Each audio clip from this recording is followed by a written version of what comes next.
Uh, Good morning, students. So, I am Professor Swapnil, and here I am going to start the one marathon big lecture that I want to call it the Feast of English Literature. And in this lecture, in this we can say that the grand lecture, I will uh, I will explain the the all ages in the single lecture. So at the beginning, so I'm going to start here. So you all most welcome for this grand lecture. So age by age, I will discuss with works, literary works especially. So at the beginning, we will see that English literature before the Norman conquest, 500 to 1066. So in this era, there were some works, uh, composed poems, and we will talk about it. So at the beginning, we will uh, talk about uh, Beowulf, and talking about Beowulf, he was nobody don't know that who was written it. It is an anonymous work. After that, the hero of this work, this poem, it is the biggest poem.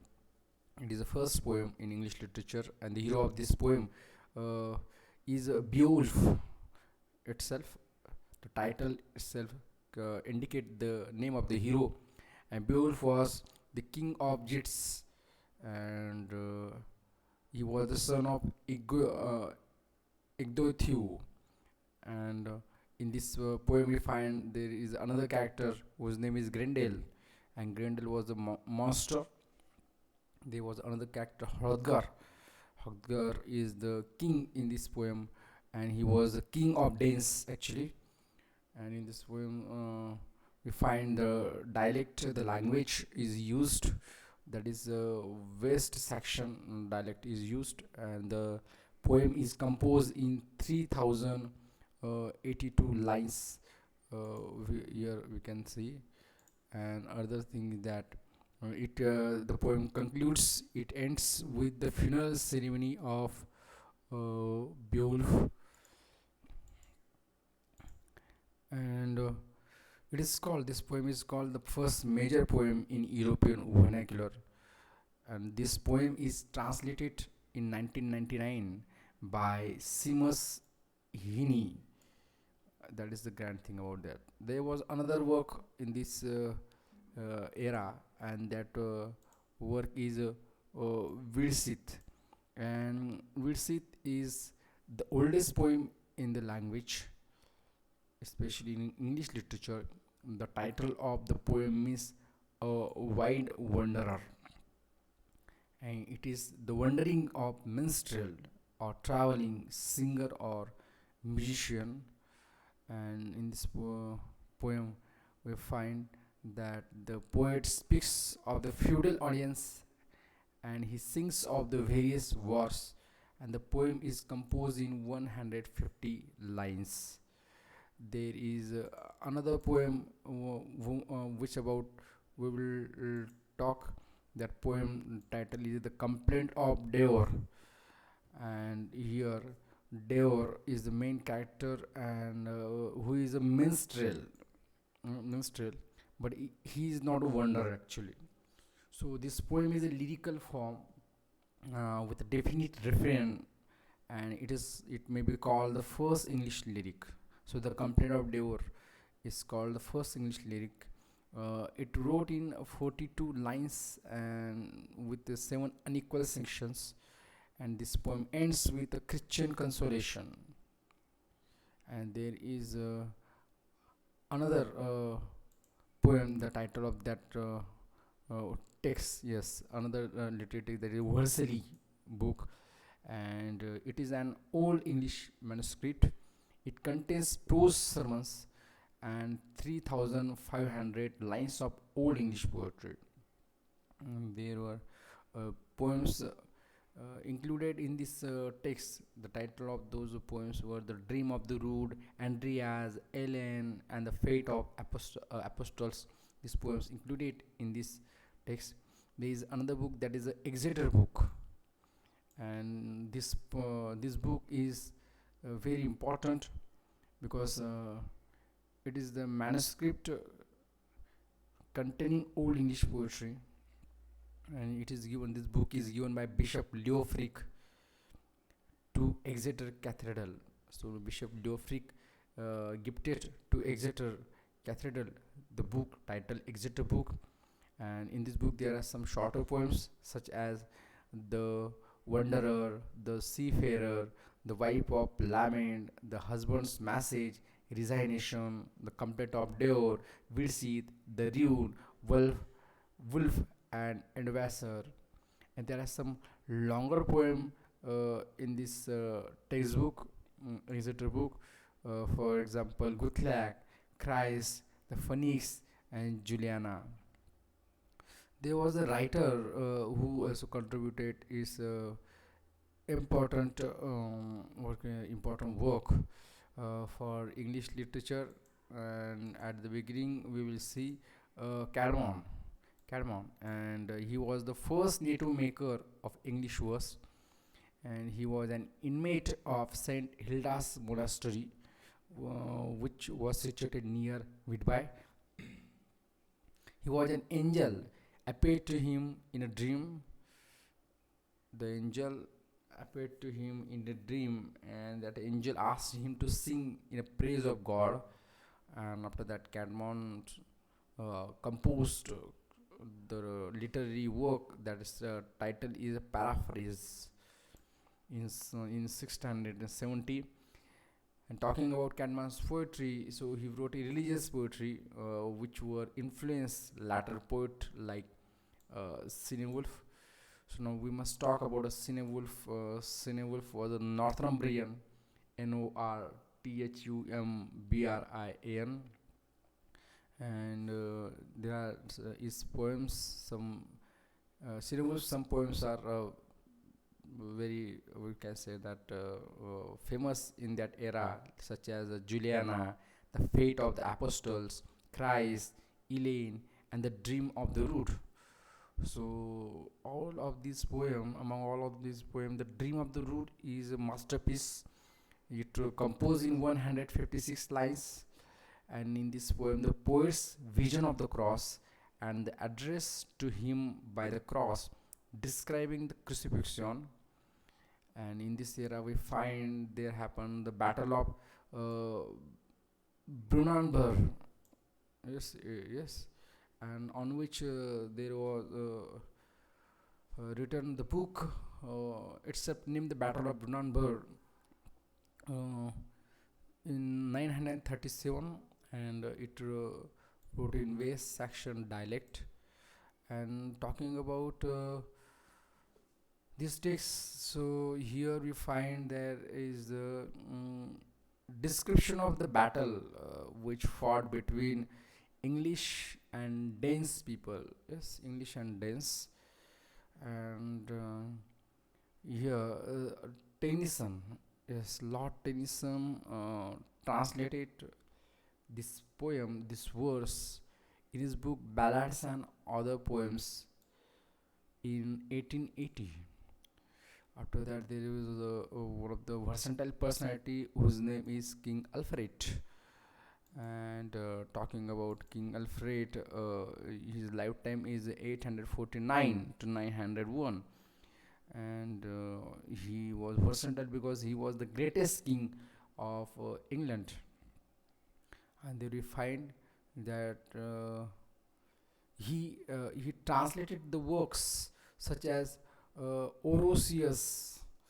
Orosius book. The title of that book is History of the World, and the text Ecclesiastical History of the English People, written by Bede. So these two books are translated by King Alfred. After that, we find that the famous Anglo-Saxon Chronicle was begun to be written during his reign, King Alfred's reign, and that's why he also called the first writer for writing prose. That's a so grand event in his life. And ahead, the Anglo-Saxon Chronicle is said to be the first vernacular history of an Teutonic people. And there is another writer in this era, and the title of the name of the title is Venerable Bede. And this personality, whose lifetime is 673 to 735. Venerable Bede was a native of Jarrow in Northumbria. He was Benedictine monk, and Bede wrote mainly in Latin language. And there we find that mm, he wrote on ecclesiastic history of the English people in Latin language, especially. After that, here ends the before the time of Norman conquest. But English literature from the Norman conquest to Geoffrey Chaucer, we must also discuss here. So the lifetime is 1066 to 1314. And at the beginning, we must talk about the chronicles. So in chronicles we find that the text Brut, B-R-U-T, Brut, written by Lemon. And it was the first important work in the history of English literature, and it completed in nearby 1205. In this poem, uh, Lemon gives the legendary history of ancient British, beginning with Aeneas, whose descendant Brutus was supposed ancestor of the British, and the stories of Lear and King Arthur were incorporated in this work. I we find story of England, the next work, and it reads with the Robert Manning of Brune, Brune. There is the next one, a rhyming chronicle. Also here, next chronicle is a rhyming chronicle, and it is the main of this chronicle is a Robert of Gloucester. So in this era we find religious and didactic poetry composed especially, and at the beginning the famous text in that era was Ormulum. Spelling is Ormullum, which composed in 1215. The poem is a series of metrical homilies written by a priest, and that priest's name was Orm, O-R-M. The poem is composed by Orm. Nearby 10,000 lines we find in this poem, and even though it is incomplete, that is and it composed in Northeast Midland dialect, and this poem is addressed to Walter. And there is another poem, The Owl and the Nightingale. It is also one of the famous poem in that era, which composed in 1220. It is the best known poem in this period, and but we don't know that who composed it. It is an anonymous poem. And there are some poems also which which became famous, popular in this era, such as the Orison to Our Lady, Genesis and Exodus, Bestiary, Moral Ode, Proverbs of Alfred, Proverbs of Handling, Kursamundi. So talking about Kursamundi, Kursamundi is a religious work of an encyclopedic nature. There was another religious poem that was Preak of Conscience, and the poem Preak of Conscience uh, is about a Richard role of Hampole. And after religious and didactic poetry, we find that some alliterative poems also composed in this era. And the first one and the finest one, that poem is a Pearl, P-A-R-L. Second one, Purity poem. Yes, the title of that poem was Purity, which theme is didactic. The next poem is Patience, which theme also was didactic. And there was another poem, Sir Gawain and the Green Knight. It is also a alliterative poem, and it is known as the best Middle English romance. There were written some romances in this era, and we must so discuss about it. Though at the beginning, uh, the matter of England, the romances related with the matter of England. So there are example of the romances related with the matter of England. For example, King Horn, Havelock the Dane, Guy of Warwick, Richard Coeur de Lion. These poems related with the matter of England, and the poems related with the matter of Britain. For example, Sir Tristram, Arthur and Merlin, Wyvern and Gavin, Sir Gavin and the Green Knight, and Mortidy Arthur. The poem King Alexander and the Destruction of Troy deals with the matter of Rome the Great. After that, we find Ralph Coil Sir Ferumbras. Both poems relate with the matter of France, and there are other miscellaneous romances such as Amis and Amilon, William of Palerney, Floris and Blouches Fleur. So these are the all romances in different kinds, which about we talk. There is another work, literary work in this era, the Ancrene Rivule, Ancrene Rivule, Riwle, and it is a prose work. It is a manual designed to guide three noble ladies, whose guiding principle is moderation in everything.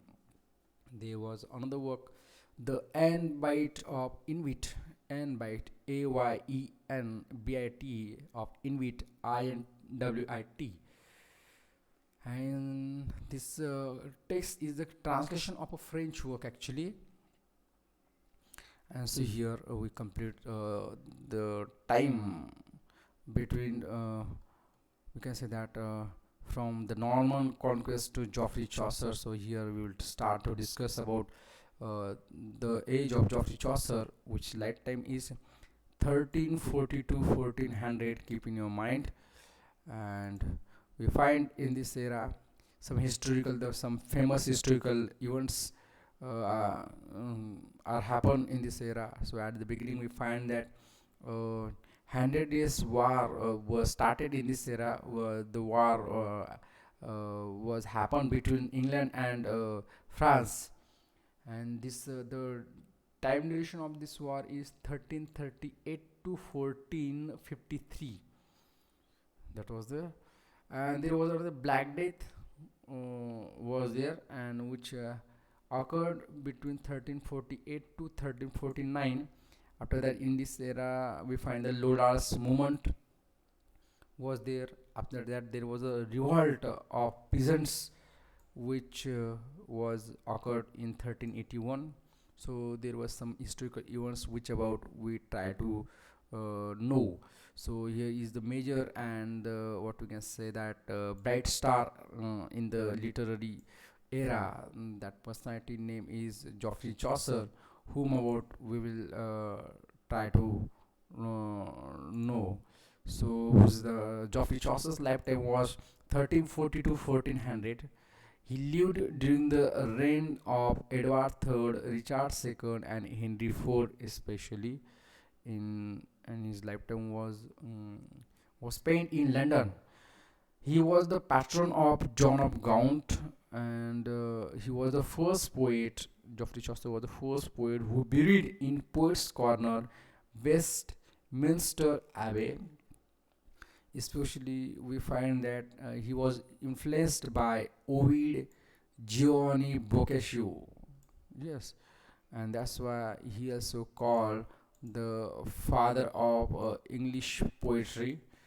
So he composed his poems in three periods, three ages, three times, or three stages. First one is French, second will Italian, third one is English. So at the beginning we will talk about the French period. So in the French period, whatever literary works he composed, poems. So those poems were modeled upon French originals, especially. And in in these poems he used the style which yeah, which is clumsy and immature style was there. And at the beginning there was one of the great texts created by Geoffrey Chaucer, and that text title was The Romaunt of the Rose. And this poem was a lengthy allegorical poem. It composed in octosyllabic couplet actually. The Romaunt of the Rose composed in octosyllabic couplet, and it was a lengthy allegorical poem. After that, there was another text. The title of that text is The Book of the Duchess, which was composed in 1369. It also wrote the poem wrote in octosyllabic couplets. It is an allegorical lament. This poem is an allegorical lament on the death of Blanche of Lancaster. And actually, the Blanche of Lancaster was the first wife of John of Gaunt. And there we find that a complaint of lover's life by John Lydgate is based on the poem The Book of Duchess written by Geoffrey Chaucer. There was some another poem composed in French period by Geoffrey Chaucer, such as The Complaint unto Pite and ABC and The Complaint of Mars. These poems were composed by Geoffrey Chaucer in his French period. So after that, there was another period the next period, that is the Italian period. So in this era, his technical ability was improved and it reached in higher quality. After that, his perception power, it also improved and developed, and that's why he tried to present originality in his works. And in this era, in this period, the Italian period especially, Italian stage, where wrote the poem Annalida and Arcite. Actually, it was incomplete poem composed by Geoffrey Chaucer. There was another poem in this era. The title was The Parliament of Fools. The Parliament of Fools.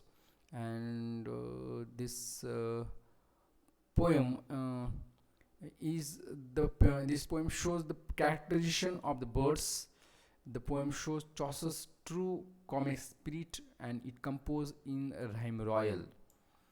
And it is written in connection with the marriage of Richard II to Anne of Bohemia. There was another poem, Troilus and Cresside, which composed in Italian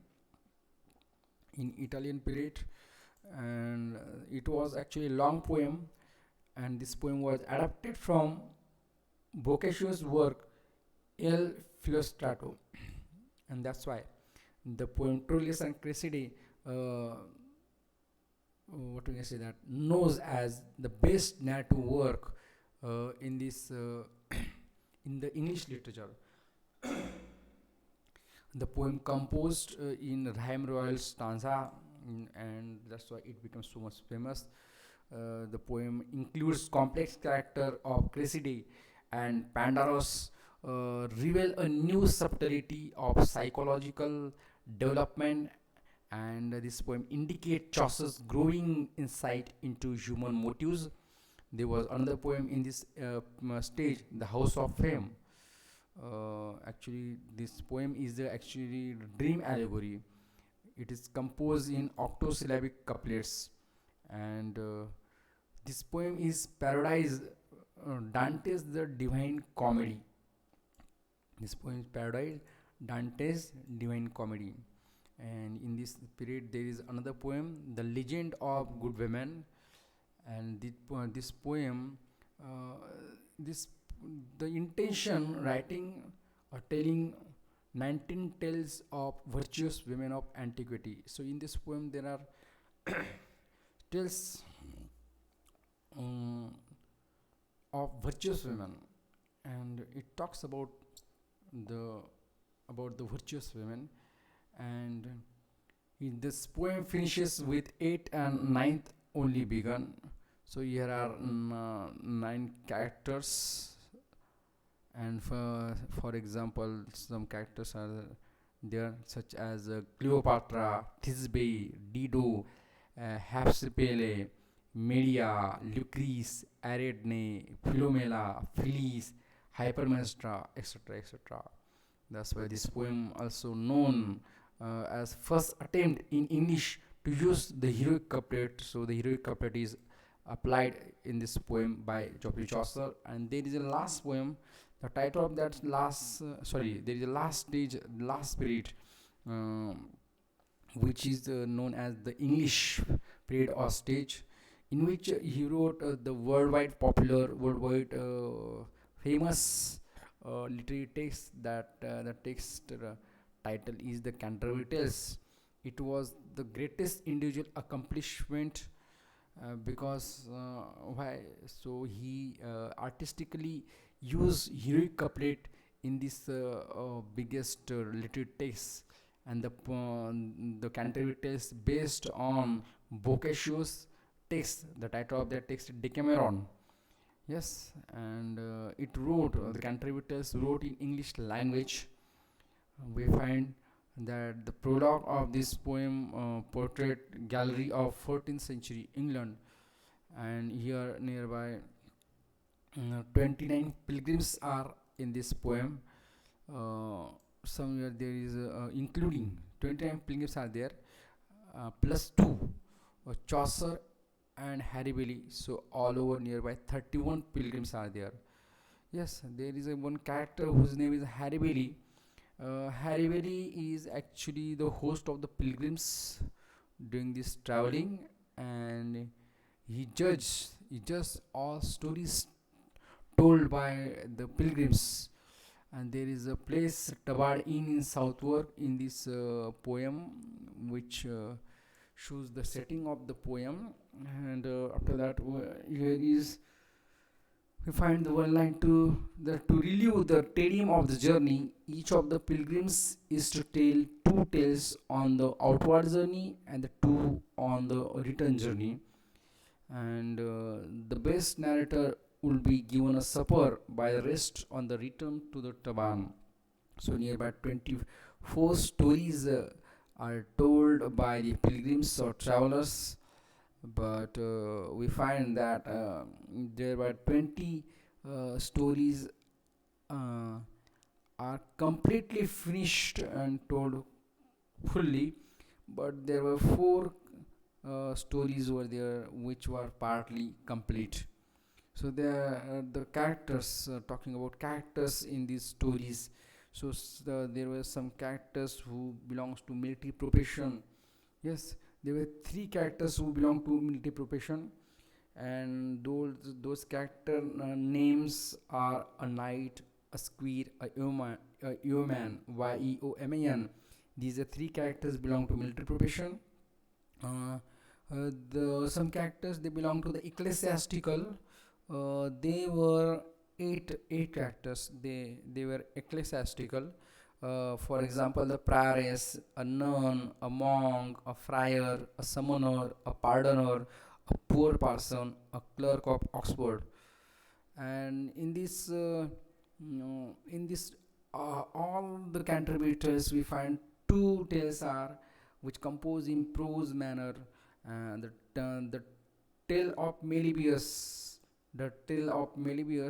and the Parson's Tale composed in prose manner. We find that the tale of Meliboeus is told by Chaucer in this poem, in during the time of travel. Yes, and we find that the tale, Knight's Tale, which is a finest work as a narrative poet. And this Canterbury Tales begins with Knight's Tale and it ends with a Parson's Tale. It is also very important point. And Chaucer told two tales. Uh, First one is a tale of the Sir Thopas, and second one is a tale of Meliboeus. So these two tales are told by Chaucer, and we find that Palamon and Arcite, which is based on Boccaccio's Teseida, Teacida, So this Palemanon Arcite revised. The story of Palemanon Arcite is revised in the Canterbury Tales. One of the tale, the title of that tale is the Knight's Tale. So here was the major information related with the Canterbury Tales. But talking about the English period or stage of Chaucer, they were written another poems. That one other was the flower and the leaf, which was a dream allegory, and the court of love. It was one of the poem composed by Geoffrey Chaucer. In this English era, Geoffrey Chaucer wrote some proses also.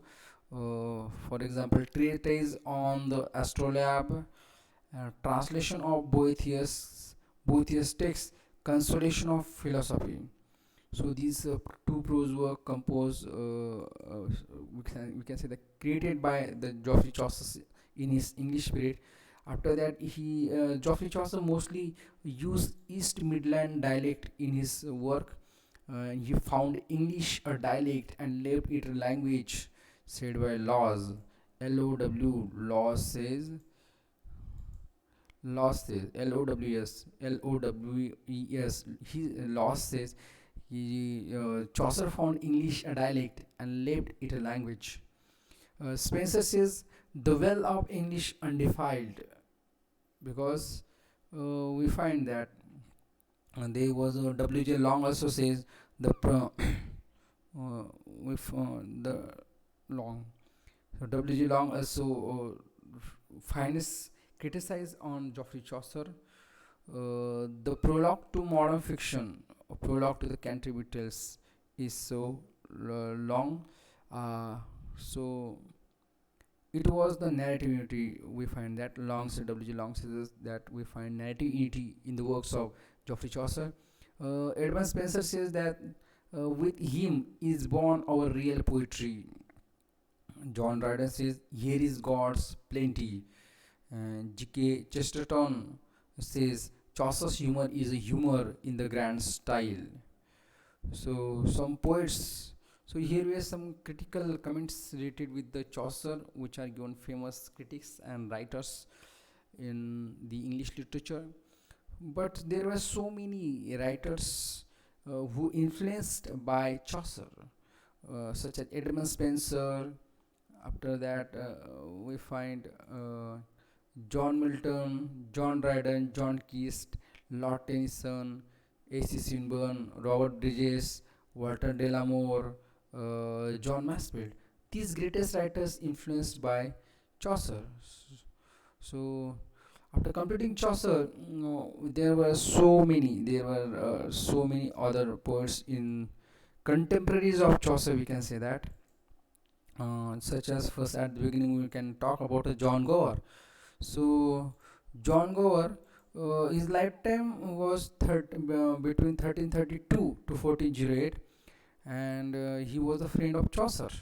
He was the friend of Geoffrey Chaucer, and in his poetry, Gower Gower describes uh, cheap rival, yes, cheap rival of Geoffrey Chaucer, and there we find that uh, he dedicate Gower dedicate himself to Ilis and Cressida as a moral Gower. It means Gower says that Gower's works uh, are really very grand works, and his first work, that is a Speculum Meditantis, which is a poem composed in French language, and this poem reflects the vices of the time. Actually, there was another poem by John Gower. The title of that poem is Vox Clamantis, which composed in Latin language, and this poem is an apocalyptic poem.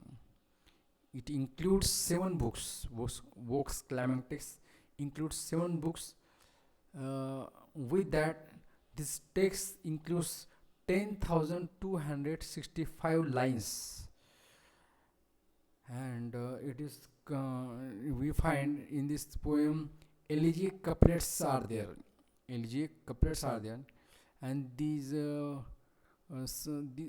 this poem Vox Clamentis deals with politics, kingship, and ecclesiastical issues.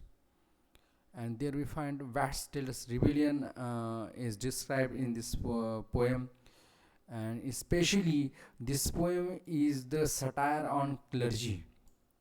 So these are some important points related with the Vox Clementis composed by John Gower in Latin language. There is another poem written by John Gower. The title of that poem is Confessio Amantis. It composed in English language actually, and it includes 33,000 lines, and there are 141 stories are there. And talking about this poem includes octosyllabic couplets actually. In this poem illustrate the evils produced by the seven deadly sin, and we can find that the William Shakespeare has written Pericles, the drama, the play Pericles, which is a partly based on Apollonius of Tyre, based on Apollonius of Tyre, and these were the works written by John Gower. There was another personality in this era. We find that personality is William Langland. Yes, really, he was a contemporary of Geoffrey Chaucer, whose lifetime was 1325 to 1390. Yes, and there was his famous work. The title of that work was not was, but is sorry, the Vision of William concerning Pierce the Plowman. It was one of the famous poem written by William Langland, and this poem has three versions: A, B, and C text actually. And this poem composed in allegorical style, and we find that there are two divisions: Vigio, which means vision, and Vita, which means life. So there are 8 visions in this poem, and we find that in this poem there is the mixture of Southern and Midland English dialect, especially. So in this poem, William Langland portrays vividly the terrible hardships of the poor peasant. Here, the poet attacks the abuses of his spirit, the greed and hypocrisy of the clergy, and the materialism and tyranny of the ruling class. The style has a sober energy which is used in this poem, and especially the form is used in this poem. It is a sort of curious form which really impacts on the reader. And the lines which are used here, the lines are the uniform in length, and there is the middle pause we find here.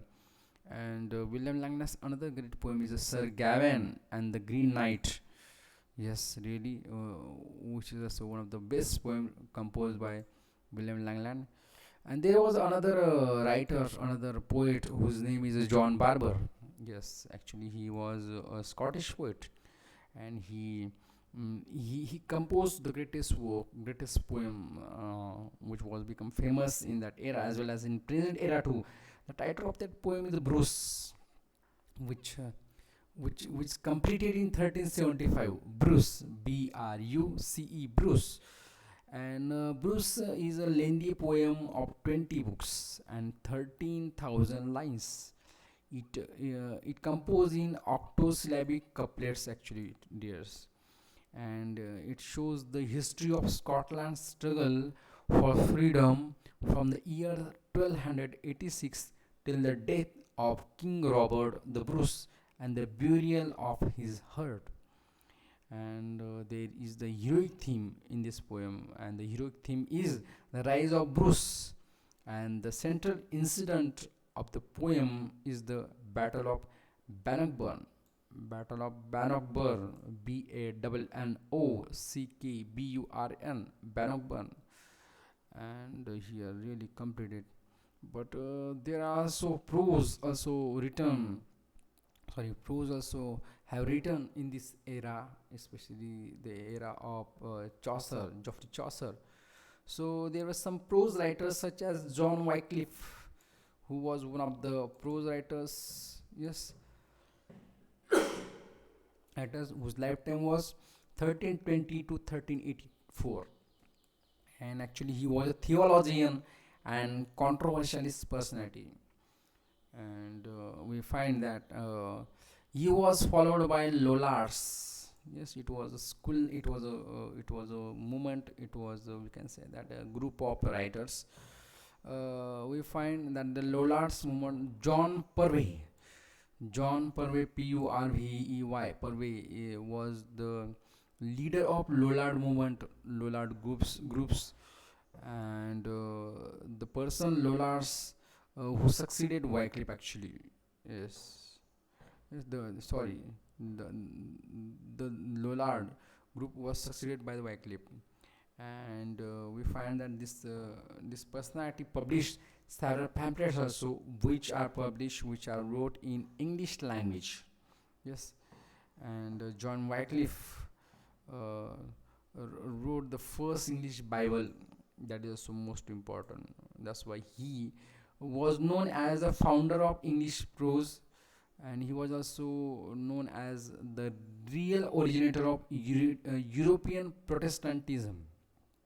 That are the qualities of John Wycliffe. There was another writer whose name was Sir John Mandeville, and Sir John Mandeville, who has also known Jihan de Mandeville. Yes, his work, The Voyage and the Travels of John Mandeville.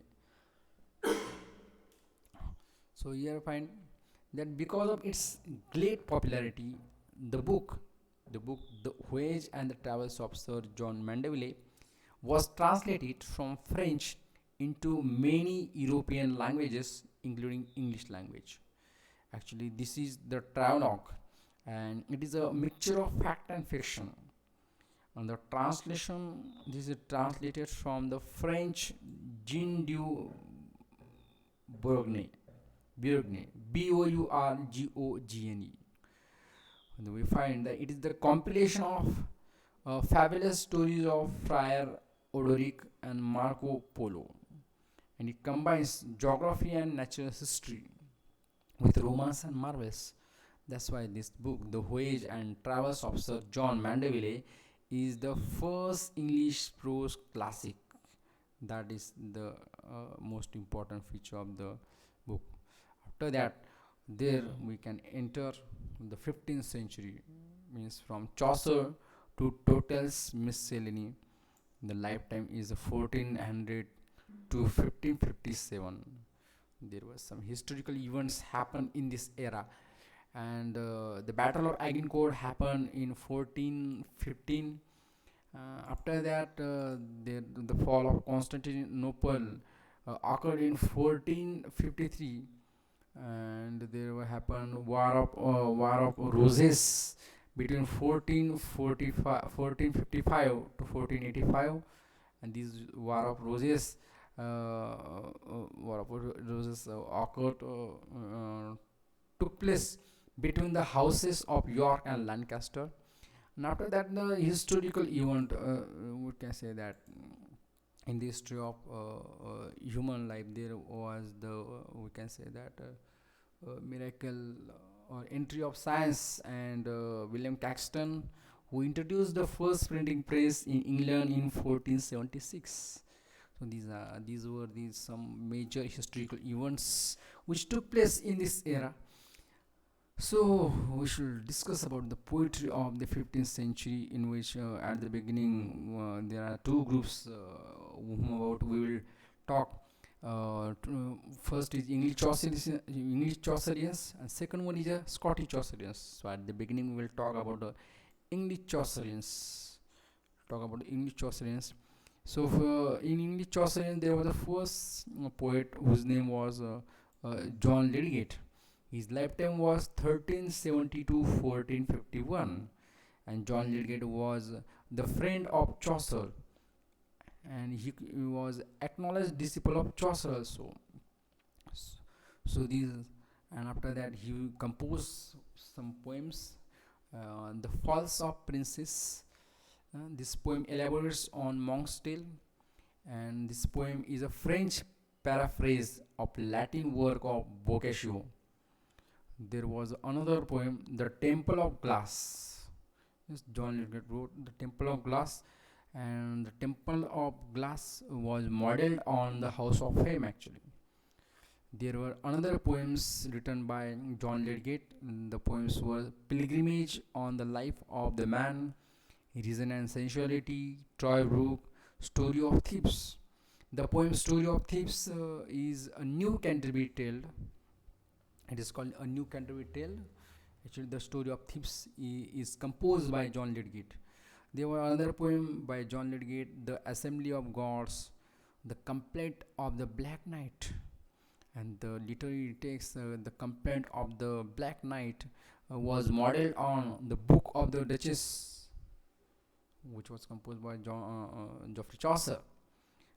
There was another text, another work, literary work, that was a London Lickpenny. It was the most popular literary work created by John Lydgate. This was the John Lydgate was the first English Chaucerian. After that, there was a next English Chaucerian whose name was Thomas Ockleo, and whose lifetime was 1368 to 1450.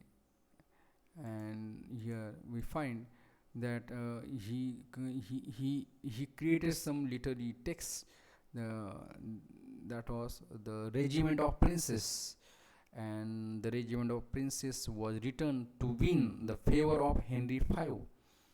It is a series of lessons actually laying down the rules of conduct for princes. There was another work by Thomas Ockleo, La Male Wrigley, which is a partly autobiographical work.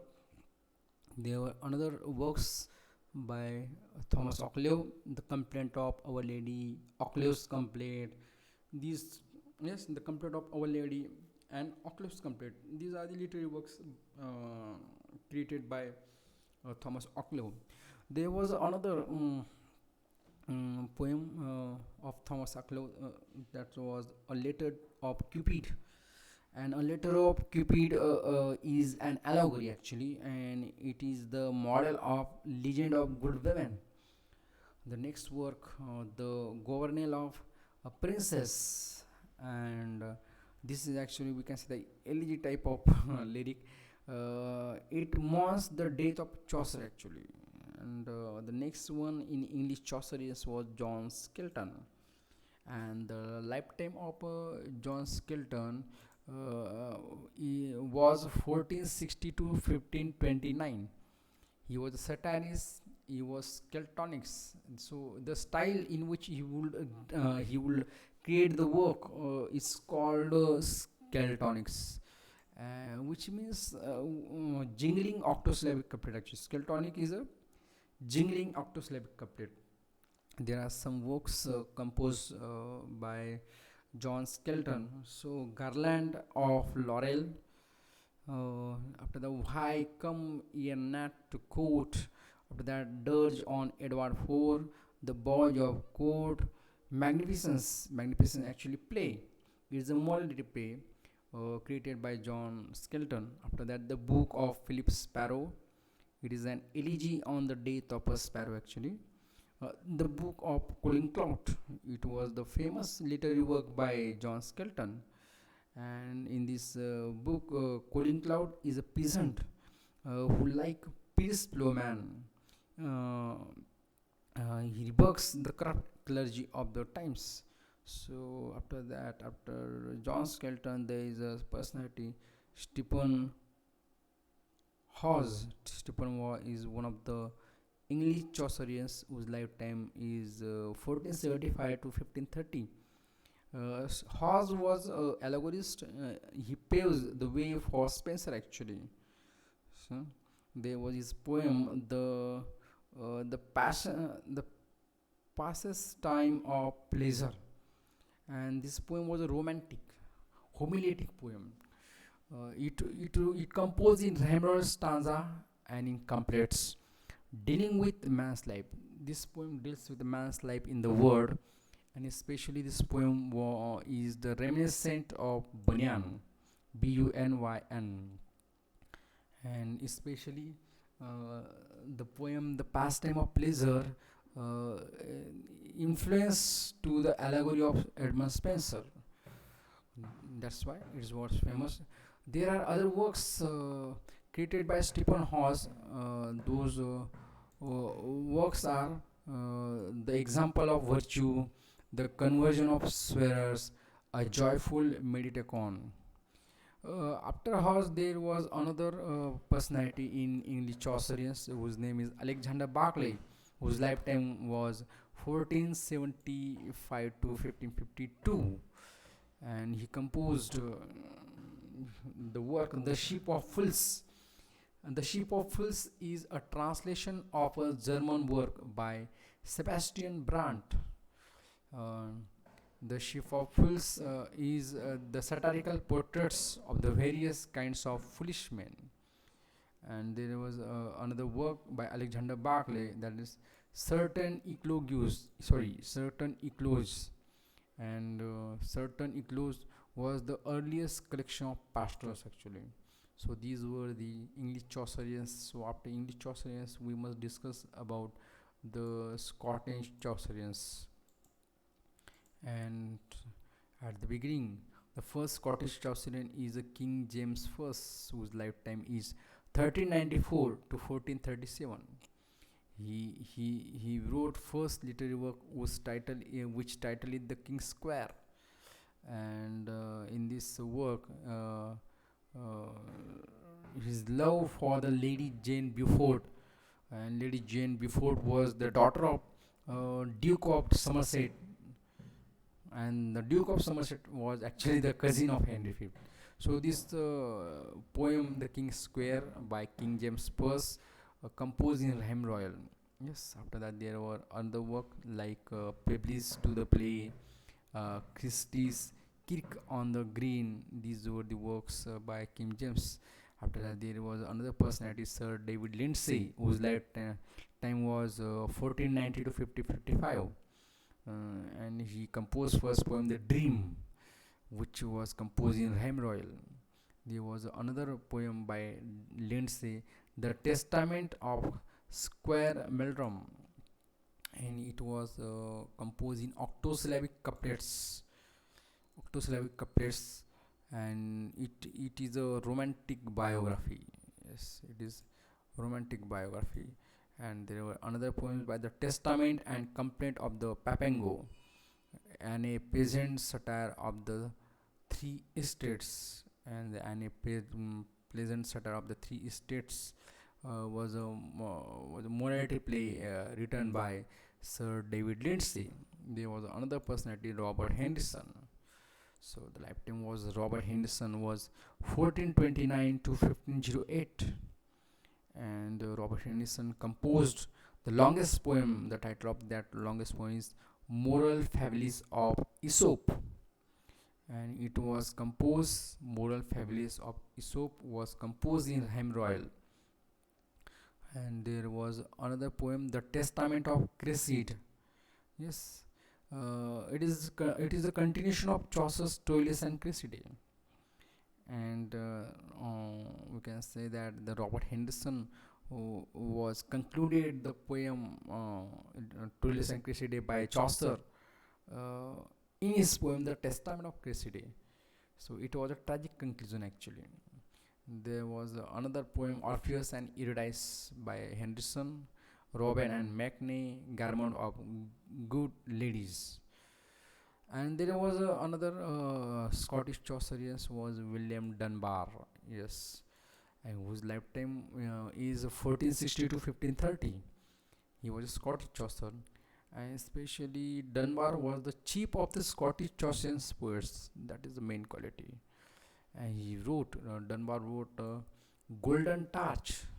Dunbar wrote Golden Torch. It is an important poem. It is allegorical and rhetorical poem.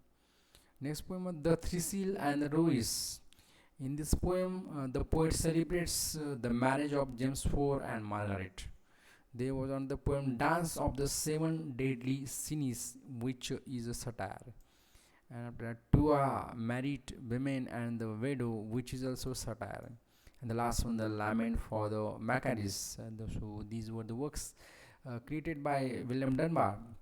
There was another Scottish poet whose name is Gavin Douglas, who composed the poem The Palace of Honor, which inspired by Chaucer's poem House of Fame.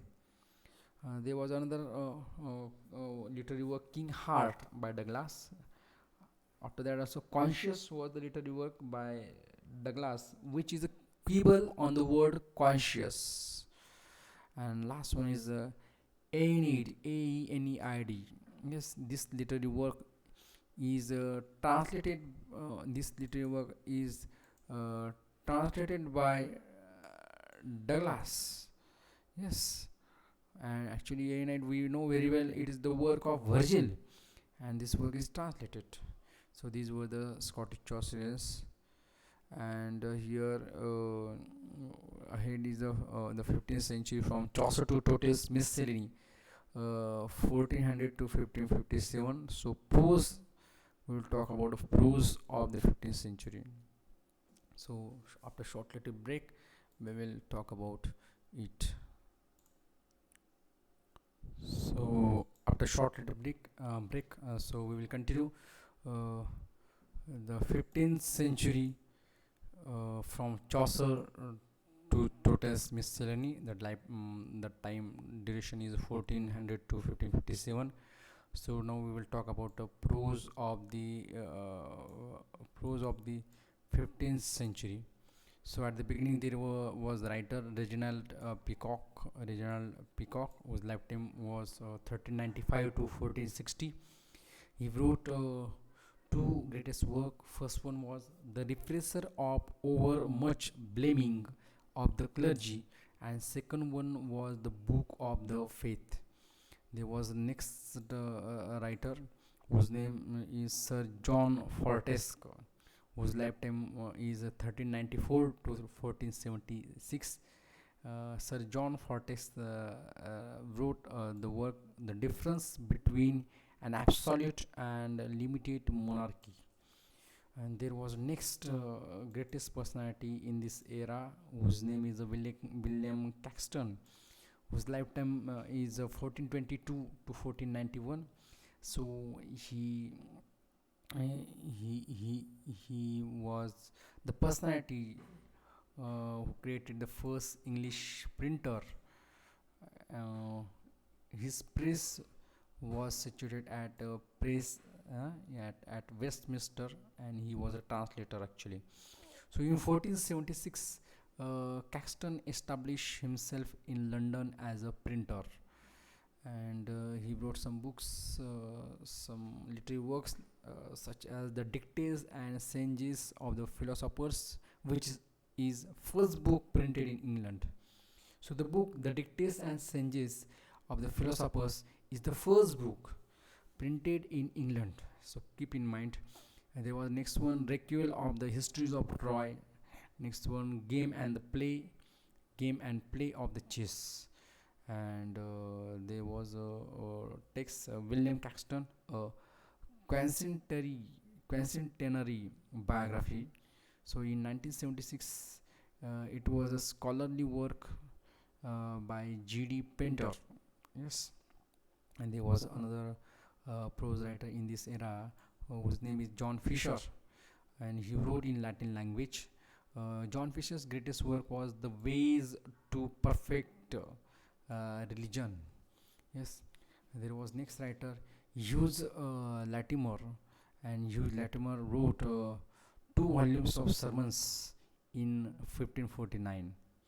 There was another personality in this era, Sir Thomas More, who was known as English Socrates. Sir Thomas More was known as English Socrates. His lifetime is 1478 to 1535. Uh, he has the influences of Erasmus, Colette, and other humanist of the period. There was his greatest work, worldwide popular work, and that title of that work is Utopia. And in this work, Thomas More has shown the description of his imagery ideal world, and this work is the true prologue to the Renaissance, and it was the first monument of modern socialism. And here, the word utopia means the kingdom of nowhere, and this work is wrote in a Latin language in 1560, and it was translated into English by Ralph Robinson in 1551. And especially this work has a source of inspiration, the praise of folly by Erasmus. There were another English prose book by Sir Thomas More, such as The Life of John Picus and The History of Richard III. The History of Richard III is a prose work by Sir Thomas More. It is unfinished. Uh, it is the best example of humanist historiography in England and the first in English. And that's why Sir Thomas More was known as the first writer of the middle style. There was another prose writer, Sir Thomas Malory. Yes, Sir Thomas Malory. Sir Thomas Malory was a translator and a romancer. He was a Caxton printed Malory's work. Yes, so Sir Thomas Malory wrote the famous work Mortality Arthur. Yes, Mortality Arthur is a prose romance which based on Arthurian legend actually. It is compilation made from a number of French romances, and the poem the work Mortality Arthur was influenced to Matthew Arnold, A.C. Swinburne, William Morris, and Lord Tennyson. And Lord Tennyson also Lord Tennyson composed the poem Idylls of the King, which is based on a Mortality Arthur by Sir Thomas Malory. And that's why Sir Thomas Malory, also known as great individual prose stylist. And so the 15th century, from Chaucer to Tortoise Miss Celine, 1400 to 1557. So we must talk about literature of the early Renaissance in England. So there was a personality, William Tyndale, and he wrote the text English New Testament in 1525. And after that, there was a personality, Miles Coverdale, who wrote the text the complete English Bible in 1535. After that, there was a personality, Roger Ascham, who was the tutor to Queen Elizabeth I. Roger Ascham composed the work Toxophilus, which subtitle is a School of Shooting in 1545. After that, this work Toxophilus is written in the tongue for Englishmen especially. After that, there was his work The Schoolmaster by Roger Ascham. It is an educational treatise, and it published by his widow 2 years after his death. Yes, and there is one of the great name in literature. That name was Sir Thomas Watt. And Sir Thomas Watt was a poet, courtier, ambassador, and Watt was introduced sonnet in English. He introduced Tarjahima especially, and Watt was translated and imitated Petrarchan's sonnet. And Thomas Watt used rhyme scheme in his works, ABBA, CD, DC, EE. Yes. After that, he wrote nearby 96 love poems. Oh my god. And these 96 love poems appeared posthumously in Totes Miscellany in 1557. There was another writer whose name was Henry Howard. Yes. And the personality Henry Howard was Earl of Surrey. Yes, yes, he is also known as Henry Howard is also known as Earl of Surrey. And Earl of Surrey, Surrey introduced blank verse. He gave introduction of the blank verse, and his poems appeared in 1557 along with Watts in Total's Miscellany. There was Surrey's famous poem was there, which title is "Certain Books of Virgil's Aeneas Turned into English Meter." It was the most important poem by Surrey.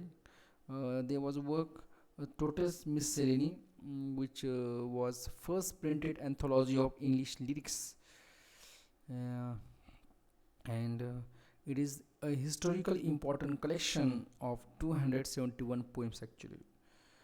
And there was another. It was published on June 5th, 1557. So now it was the completed, but the most what we can say that phenomenon period will appear before us now. And in that era, it was a bloomed period, and in that era there was a bloom of the flower in the form of drama. So we must talk about the development of drama in this era. Yes, and that is also good. So we find that in this era there was a grew out of liturgy of the church, and there was a performance. The performance of drama were in the sacred buildings, and the actors were priests, and the language which was used in the play was Latin and French. And that's why the drama were performed on public holiday. And we find that there were four cycles.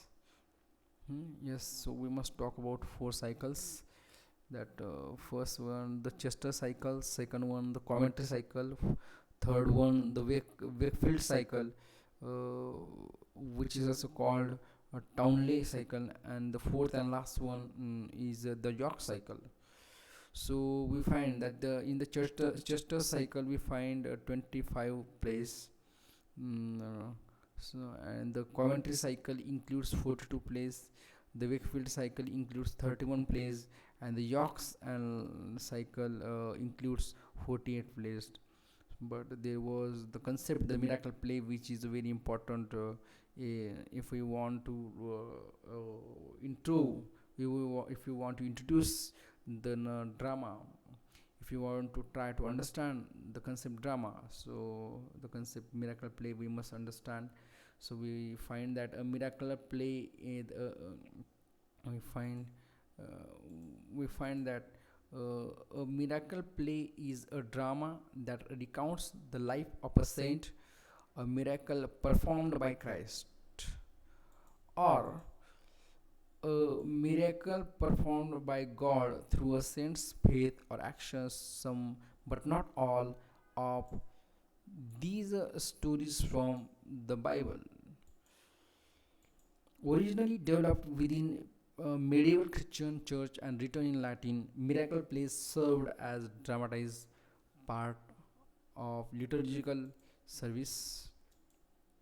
Since our episodes were staged by local religious and trade guilds on separate regions and date back to 12th century, there was eggs, harrowing of hell, Saint Nicholas, rising of Lazarus.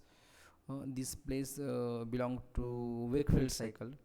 There was another concept, the mystery place. Talking about mystery plays, the mystery plays or Corpus Christi cycles were long cyclic dramas of creation, fall, and redemption of mankind or other biblical events. Mystery plays were very often based on passion and death of Jesus Christ. They were financed and performed by craft guilds and staged on wagons in the street and squares of the town. And the second shepherd's play is one of the masterpieces of medieval English literature. After that, miracle, mystery. After that, there is morality play. Morality plays were allegorical drama. They depicted the progress of a single character from the cradle to grave. The single character represented the whole of mankind, and the other dramatist personae might include good and evil, vices and virtues, death, penance, mercy. These are abstractions which are personified in morality plays. They are an interesting and varied collection of morality. Are called macro plays. Just those or morality plays are called macro plays. There was another. There is example. Every Man is the example of morality play. It is a Dutch play on the subject of coming of death. Is famous in this field especially. There are some examples of morality plays: The Castle of Perseverance, Wisdom, Mankind. After that, the interludes were written in this era. And actually, what is the interlude? Interlude is a short play or diverting entertainment designed for presentation either between the acts of the miracle or morality plays, or for the performance in the interval at banquets or other important festivities. And interlude considered to be the creation of John Haywood. And John Haywood interlude is the forerunner of regular drama actually. It was under the patronage of Henry VIII especially. So there was one of the personality who tried to develop the drama, whose name is John Haywood. So his wife name is Elizabeth Dastel, niece of Sir Thomas More. So John Haywood wrote the Four P's, which was printed firstly in 1544. And the four P's were first one Palmer, second Pardoner, third Peddler, and fourth Apothecary. The next work by John Haywood is The Play of the Weather. In it, Jupiter takes the conflicting opinions of various persons regarding the kind of weather to be supplied. Yes, and here there were next by John Haywood, A Play of Love, The Pardoner and the Prairie, John the husband, Tybee his wife, and Sir John the priest, Witty and Witless. Witty and Witless is a collection of proverbs and epigrams by John Haywood. There was The Spider and the Flea, composed by John Haywood. It is a long satirical poem. Now we must talk about the beginning of regular comedy and tragedy. So at the beginning there was the personality whose name is Nicholas Udall or Uhdel. Nicholas Udall was the dramatist and scholar. He wrote a first play. The title of that first play is Ralph Roister Doister, which came into in 1550. Ralph Roister Doister is known as English comedy. It is performed about 1552 and it printed about 1566. It wrote in dreaming couplets. Talking about Ralph Roister Doister, the stories such as, listen carefully, that the play Ralph Roister Doister represents the courting of the widow Christian Constance. And Christian Constance is betrothed to Gavin Goodluck. Gavin Goodluck is an absent merchant, and betrothed Gavin Goodluck by Roister actually. Yes, and Roister is a boastful simpleton. He instigated thereto by the mischievous Matthew Mary Greek. Roister is repulsed and beaten by Constance and her maids, and Goodluck, after being deceived by false reports, is reconciled to her. And the play Ralph Roister Doister shows similarity to the comedies of Plautus and Terence. And he translated selections from Terence. Uh, he wrote Latin plays on sacred subjects. He figures in F.M. Ford's novel The Fifth Queen. in 1906, there was another personality whose name was Thomas Sackville. Thomas Sackville was first Earl of Dorset and Baron Buckhurst. He was the son of Sir Richard Sackville. He was a barrister of the Inner Temple, and Thomas Sackville was in high official positions, just such as a Lord Treasurer and Chancellor of Oxford University. So he wrote the literary work, The Complaint of Henry, Duke of Buckingham. This work appeared in a miscellany called Mirror for Magistrates, and it composed in rhyme stanza. It is an melancholy and elegiac in spirit. It is an archaic in language. There were another work by Thomas Sackville, that was the Induction and a Mirror for Magistrates. One of the greatest work was there by Sackville, that was Gorboduc, and this work is collaborated with Thomas Norton. Gorboduc, which subtitle is Ferrex and Porrex, it is one of the earliest of English tragedies, and uh, the first three acts are Thomas Norton, and the last two acts by Sackville, especially written.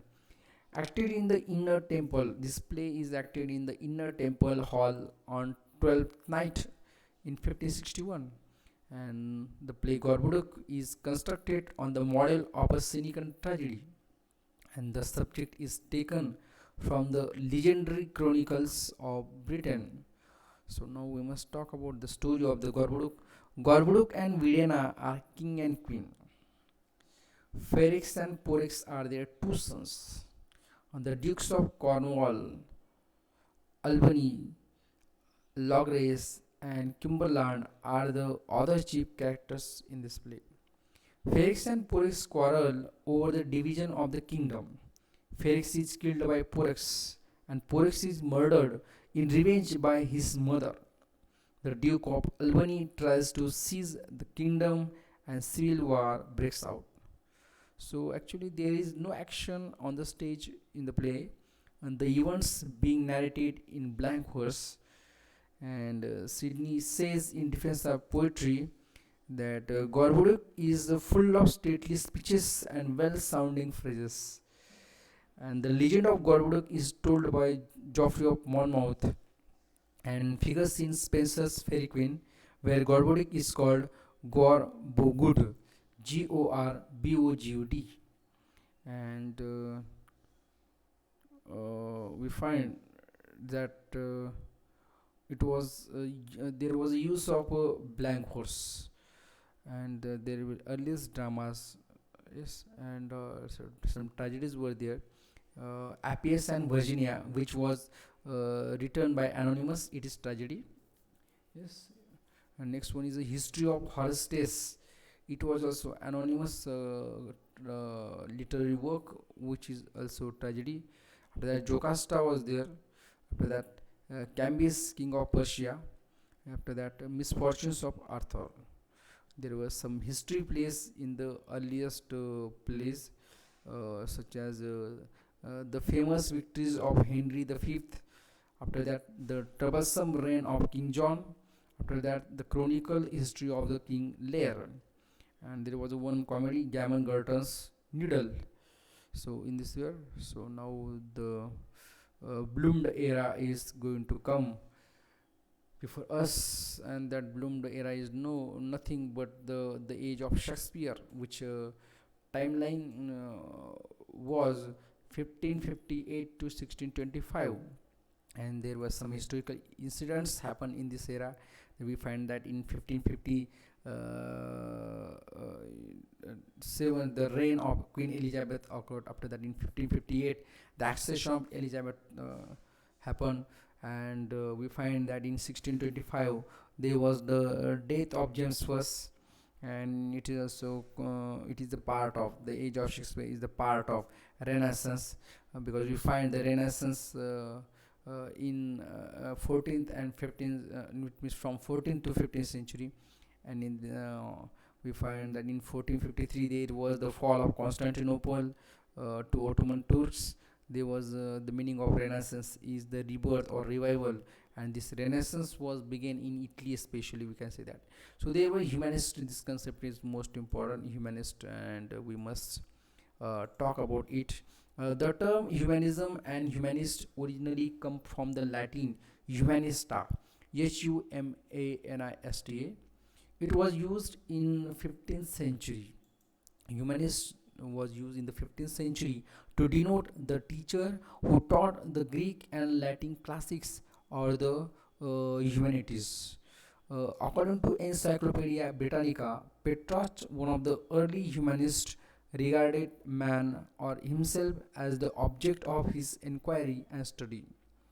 Uh, Michael, yes, Michelet was the famous French historian. Michelet sums up the Renaissance as discovery of the world and the discovery of man.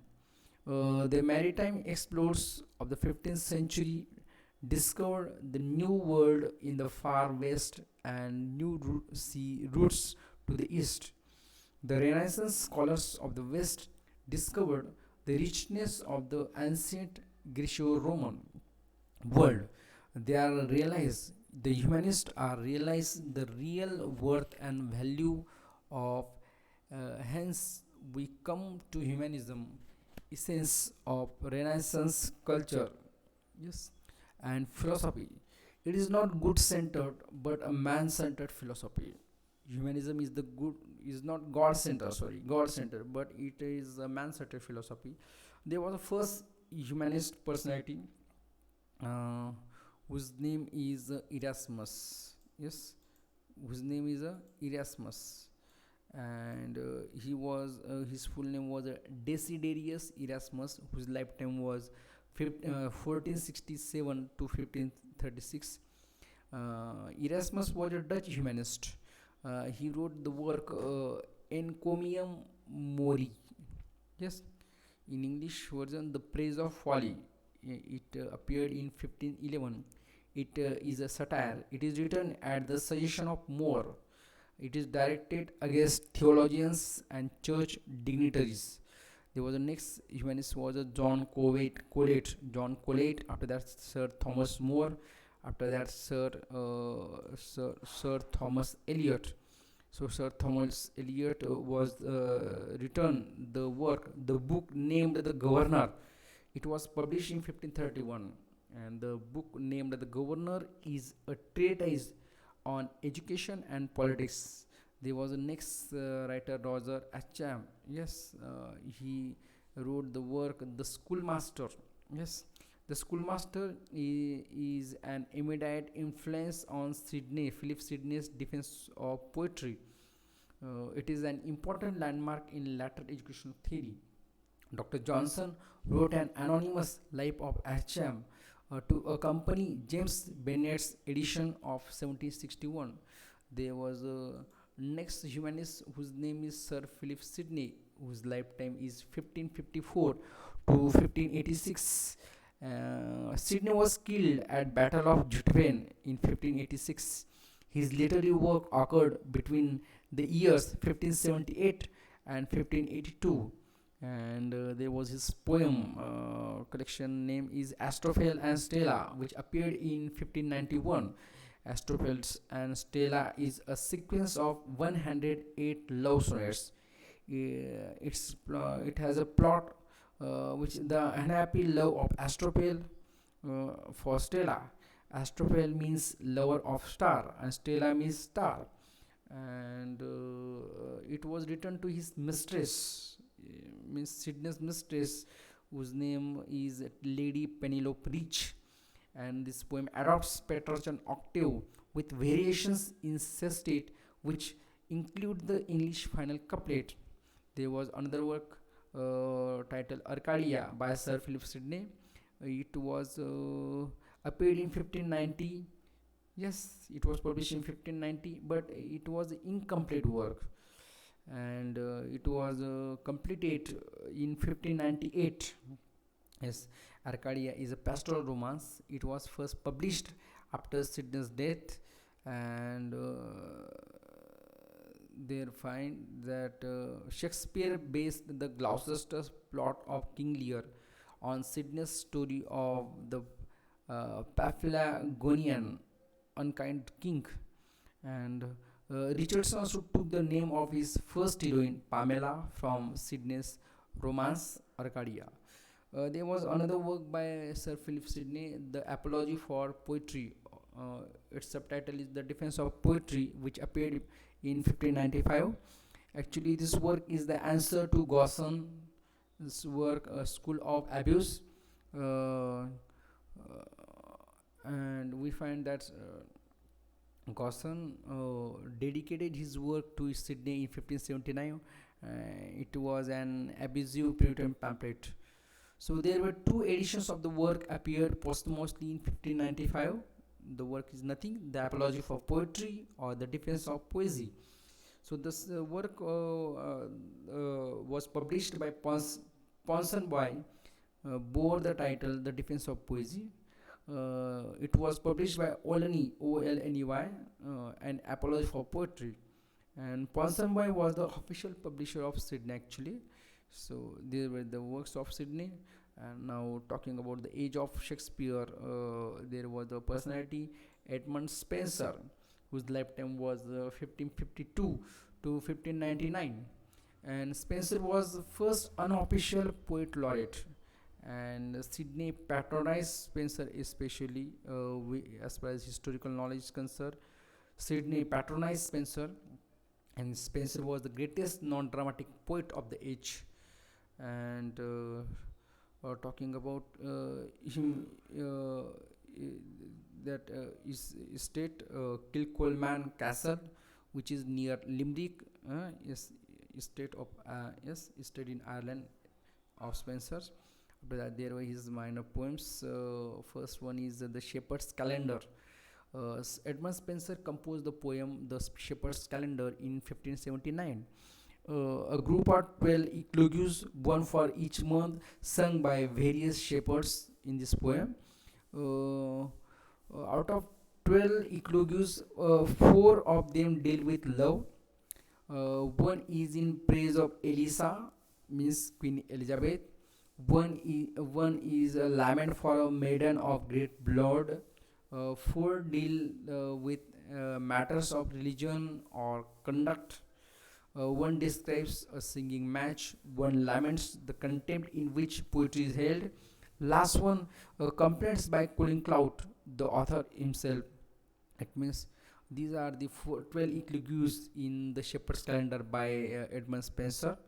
I will find that they take the form of dialogues among shepherds. Yes, all 12 eclogues take the form of dialogues among shepherds. The Shepherd's Calendar is a pastoral poem. Yes, it includes 12 eclogues, and the Shepherd's Calendar is an allegory, symbolizes the state of humanity. It diverse forms and meters.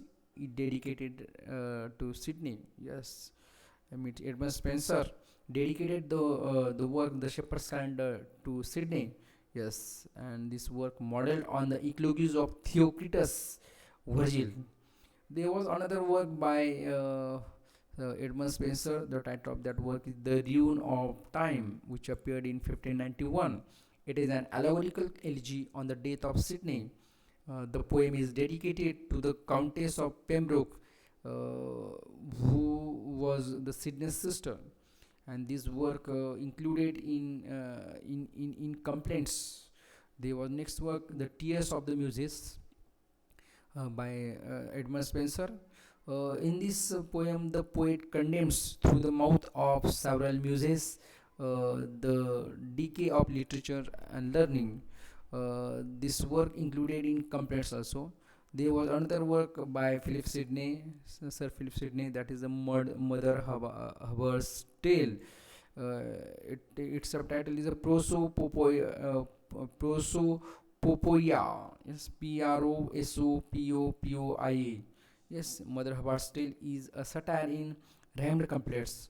It included in complaints, complaints. It means complaints is the collection of verse book. Yes, okay. So the poem Mother of Heart's Tale is a satire on the abuses of the church and the evils of the court. The app and there is a story in this poem. The app and the fox determined to seek their fortunes abroad. They assume the disguises first stop an old soldier and his dog, thereof a parish priest and his clerk, thereof a courtier and his groom. Their navaries, Knaveries, in these characters are recounted. Finally, they steal the lion's crown and scepter and abuse the regal power until Jove, intervenes and exposes them. There is another work, The Ruin of Rome, which appeared in 1591. Yes, and here find The Ruin of Rome in 1591, Epithalamion and Prothalamion. Yes, both the poems are written by Sir Philip Sidney. Both are twin poems. Both are companion poems. Yes, Epithalamion and Prothalamion. And talking about firstly Epithalamion. Epithalamion is the poem on Spenser's own marriage with Elizabeth Boyle. It was printed with the Amoretti in 1595, and there was a person Kent Haight who demonstrated that its 24 stanzas represent the horror of Midsummer Day. There was another poem, Prothalamion.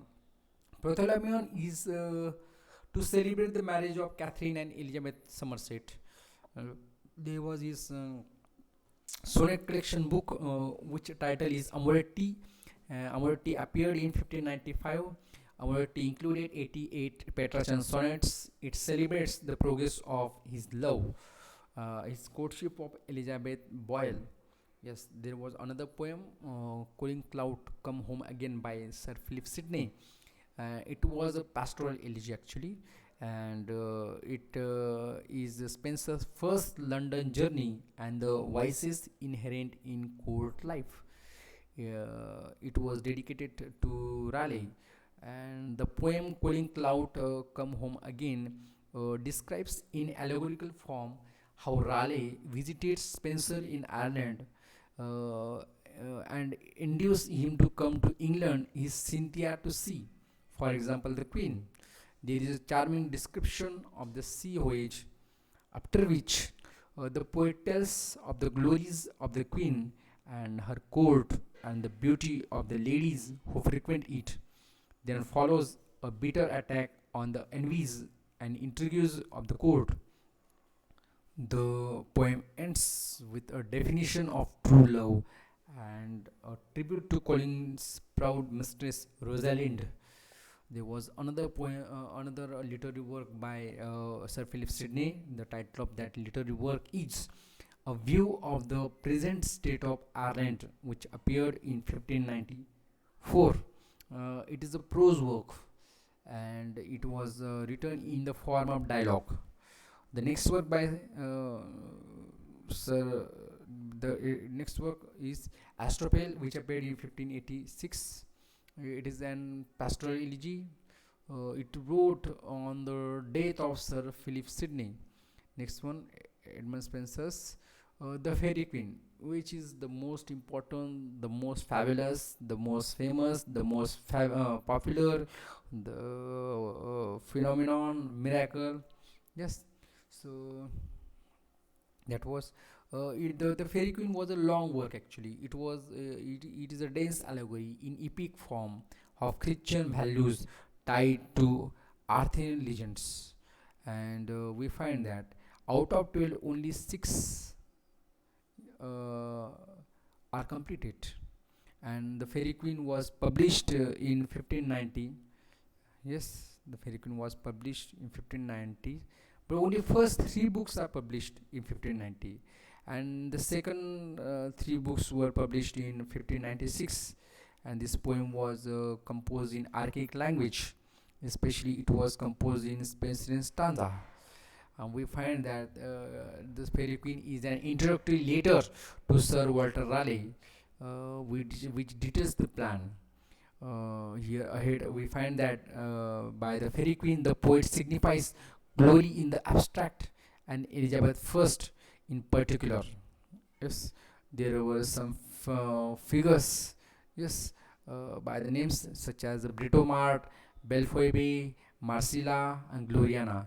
And each book describes adventures of a knight. It stands for virtue, and Aristotle is cited as the source of these virtues.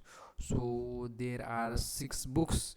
So book first uh, is about Red Cross Knight, who symbolizes holiness. Book second is about Guyon, Guyon, who symbolizes temperance. Book third about Britomart, Britomart, Britomart, who symbolizes chastity. Book fourth is about Trimond and Campbell, which symbolizes friendship. Book fifth is about Artigal, which symbolizes uh, justice. Book 6 is about Calidor, which symbolizes courtesy. And there was another character, Prince Arthur, which symbolizes magnificence, and Gloriana and Fairy Queen, who symbolizes glory. So this work won political favor with Elizabeth. This work means The Fairy Queen glorifies Tudor dynasty. It connects Tudor lineage to King Arthur.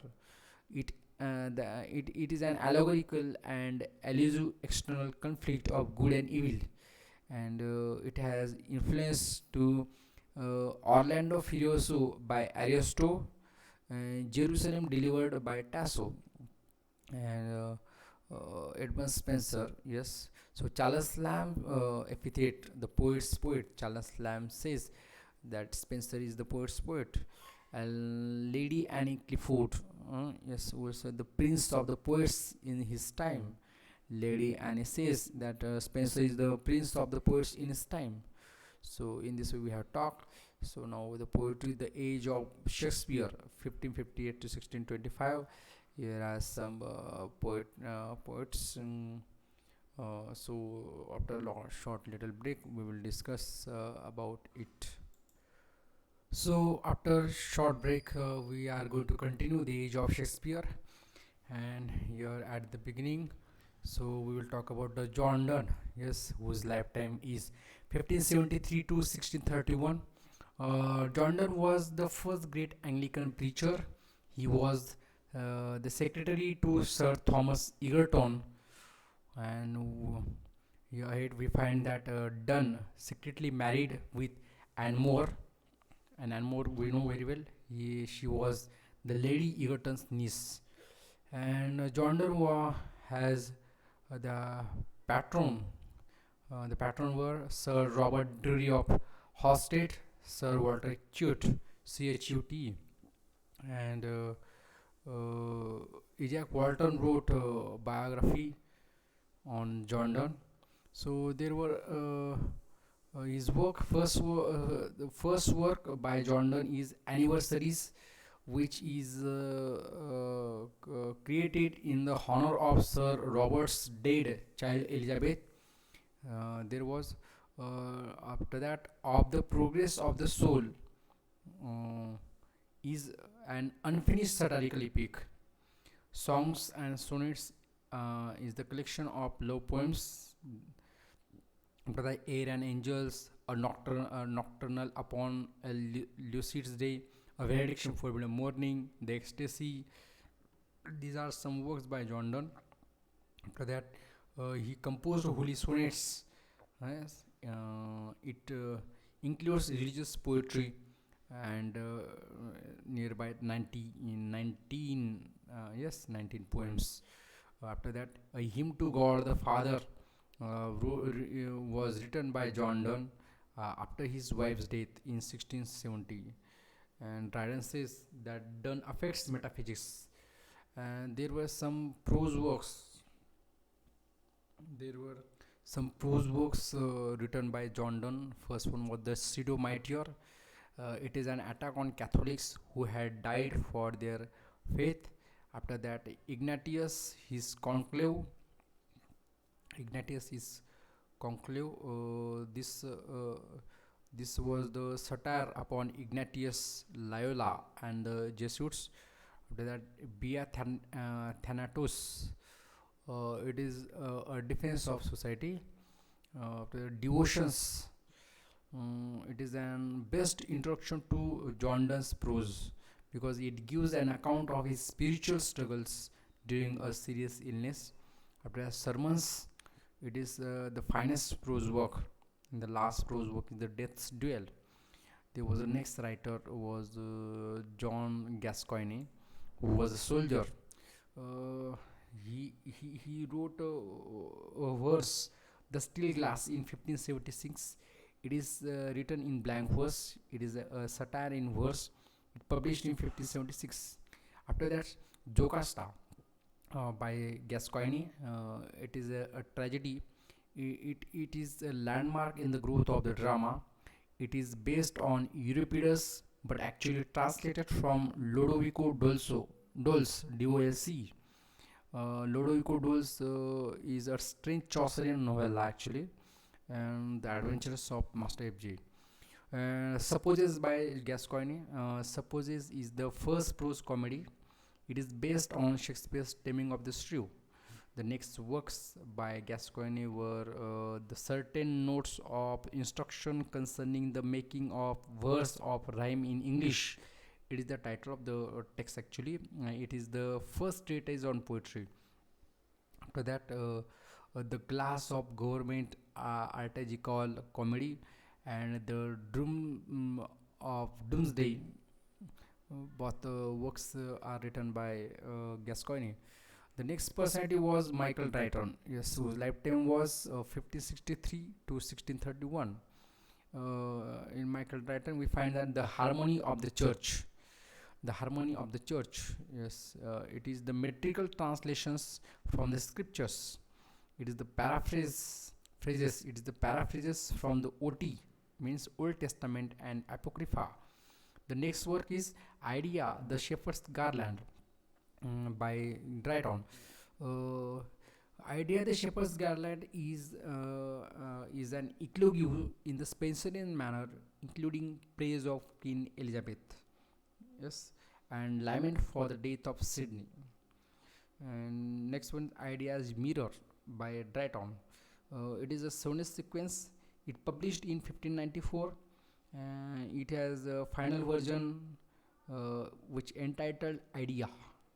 Yes, uh, and the final version included the famous sonnet Since There Is No Help, Come Let Us Kiss and Part. And there were some long poems composed by Michael Drayton. The first one is England's Heroical Epistles, which appeared in 1603. It was modeled on Ovid's Heroides, Heroides. It consists of 12 pairs of verse letters exchanged by lovers from English history, such as Henry II and Fair Rosamond, Edward Ford and Jane Shore, Lord Guilford Dudley and Lady Jane Grey. And next long poem was The Baron's War by Drayton. The next work was a Poly Albion, Poly, Poly, and Albion, Olbion. It was the principal work by Drayton. It was the most ambitious work. It has written between 1598 and 1622. It consists of 30 songs, each of 300 to 500 lines, each includes. It composed in hexameter couplets. The word polyalbion is taken from the Greek and it means having many blessings. Since there is no help, come let us kiss and part. It was a best sonnet composed by Drayton. Endymion and Phoebe is the minor source for Keats' Endymion. Yes, and there was a next writer whose name was Thomas Champion, and Thomas Champion who wrote the text, a book of Ayres, Ayres. It is collaborated with Philip Rochester. Yes, there was next one, Songs of Morning. Next one, two books of Ayres.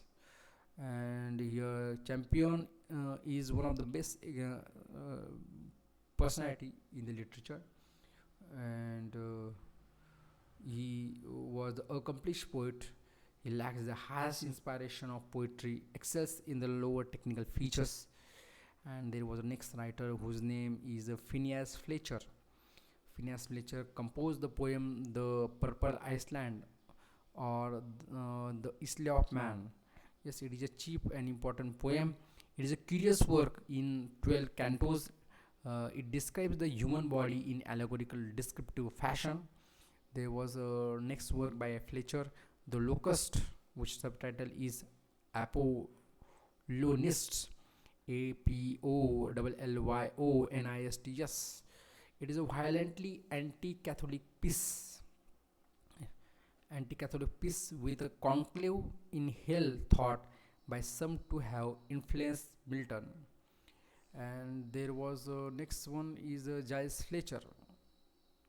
Yes, Giles Fletcher, and he was the brother to Phineas Fletcher actually. Uh, he has given an allegorical treatment of religious themes, which is said to have influenced Milton actually. So his work is Giles Fletcher work is Christ's Victory and Triumph. It is the best poem. It is an epic poem in four cantos actually. Yes. Uh, Both Christ's Victory and Triumph both were poetical disciple of Spencer. Yes, especially talking. Yes. The Fletchers are imitators, but imitators of high quality. There was the next personality, Samuel Daniel. Samuel Daniel was the poet laureate, um, became in 1599, and he was the tutor to William Herbert. We know very well who is William Herbert. William Herbert was the third Earl of Pembroke. After that, Daniel was became the tutor of Lady Anne Clifford. Lady Anne Clifford was the daughter of the Countess of Cumberland, and it we find that he wrote finest work, that is a Delia. Samuel Daniel is written the work Delia, Delia, in 1592. It is sonnet series. It is inspired by Tasso and Despertes. Spencer mentioned him. Spencer mentioned Daniel by name in Calling Clouds Come Home Again, praising Delia. So Edmund Spencer praises the work Delia, hmm, written by Drayton. Yes. In Cooling Clouds Come Home Again. Yes, sorry, written by Daniel, not Drayton, Daniel. There was the next work of Daniel, The Complaint of Rosamond, is a romance. Next work, The Civil Wars, is a long historical poem. It is verse epic on the wars of the Roses. It includes four books which appeared in 1595. The Civil Wars has the complete 8 books in 1609. After that, Cleopatra. Samuel Daniel wrote the play Cleopatra. It is a cynical tragedy. It is closely related to the Countess of Pembroke's Antony. Yes. And next one is the Philotas. Philotas is there. Philotas is second tragedy. The second tragedy. It was performed in the autumn of 1604. After there were masks and plays were there by Samuel Daniel. We find that the Queen's Wake, Hymn Stream, the Vision of the 12 Goddesses, the Queen's Arcadia, 10th Festival, Hymn Stream were there. After that, the next one, the Defense of Rhyme. Yes, Defense of Rhyme is a piece of English criticism. It is reply to Thomas Campion's. It is reply to Thomas Campion's observations in the art of English poesy. Yes. After that, we find the collection of the history of England was there. It is a prose history. It is a prose history of England from the Romans to Edward III. It was his last work. So Johnson called Daniel a good, honest man, but no poet. His greatest admirers were Charles Lamb, William Wordsworth, and S.T. Coleridge. There was poetical miscellanies were there, Totes Miscellany, The Paradise of Didactic Devices, The Handful of Pleasant Deities, The Phoenix Nest, The Passionate Pilgrim. Actually, the Passionate Pilgrim contains poems by William Shakespeare, Christopher Marlowe, and Raleigh. There was another work, England's Helicon. It was important among all miscellaneous. And here, at the age of the Shakespeare, talking about the most important, the miracle is the drama. And there we must talk about the Shakespeare's predecessors, uh, which has this name. It is a school actually. Yes, it is a movement that is called university wits. Yes, and the term university wits is applied to a group of scholars. Yes, they wrote in the closing years of 16th century. They arrived in London from Oxford and Cambridge University. They significantly influenced the development of Elizabethan literature. And the group university wits included John Lilly, George Pillay, Robert Greene, Christopher Marlowe, Thomas Lodge, Thomas Nash, and Thomas Keat. Now, at the time when the university wits entered the scenario of the English drama, one of the prevailing traditions was the imitation of ancient Roman drama. For example, Gorboduc and Ralph Roister Doister. The native tradition at that time was devoid of the artistic excellence of classical Greek and Roman drama.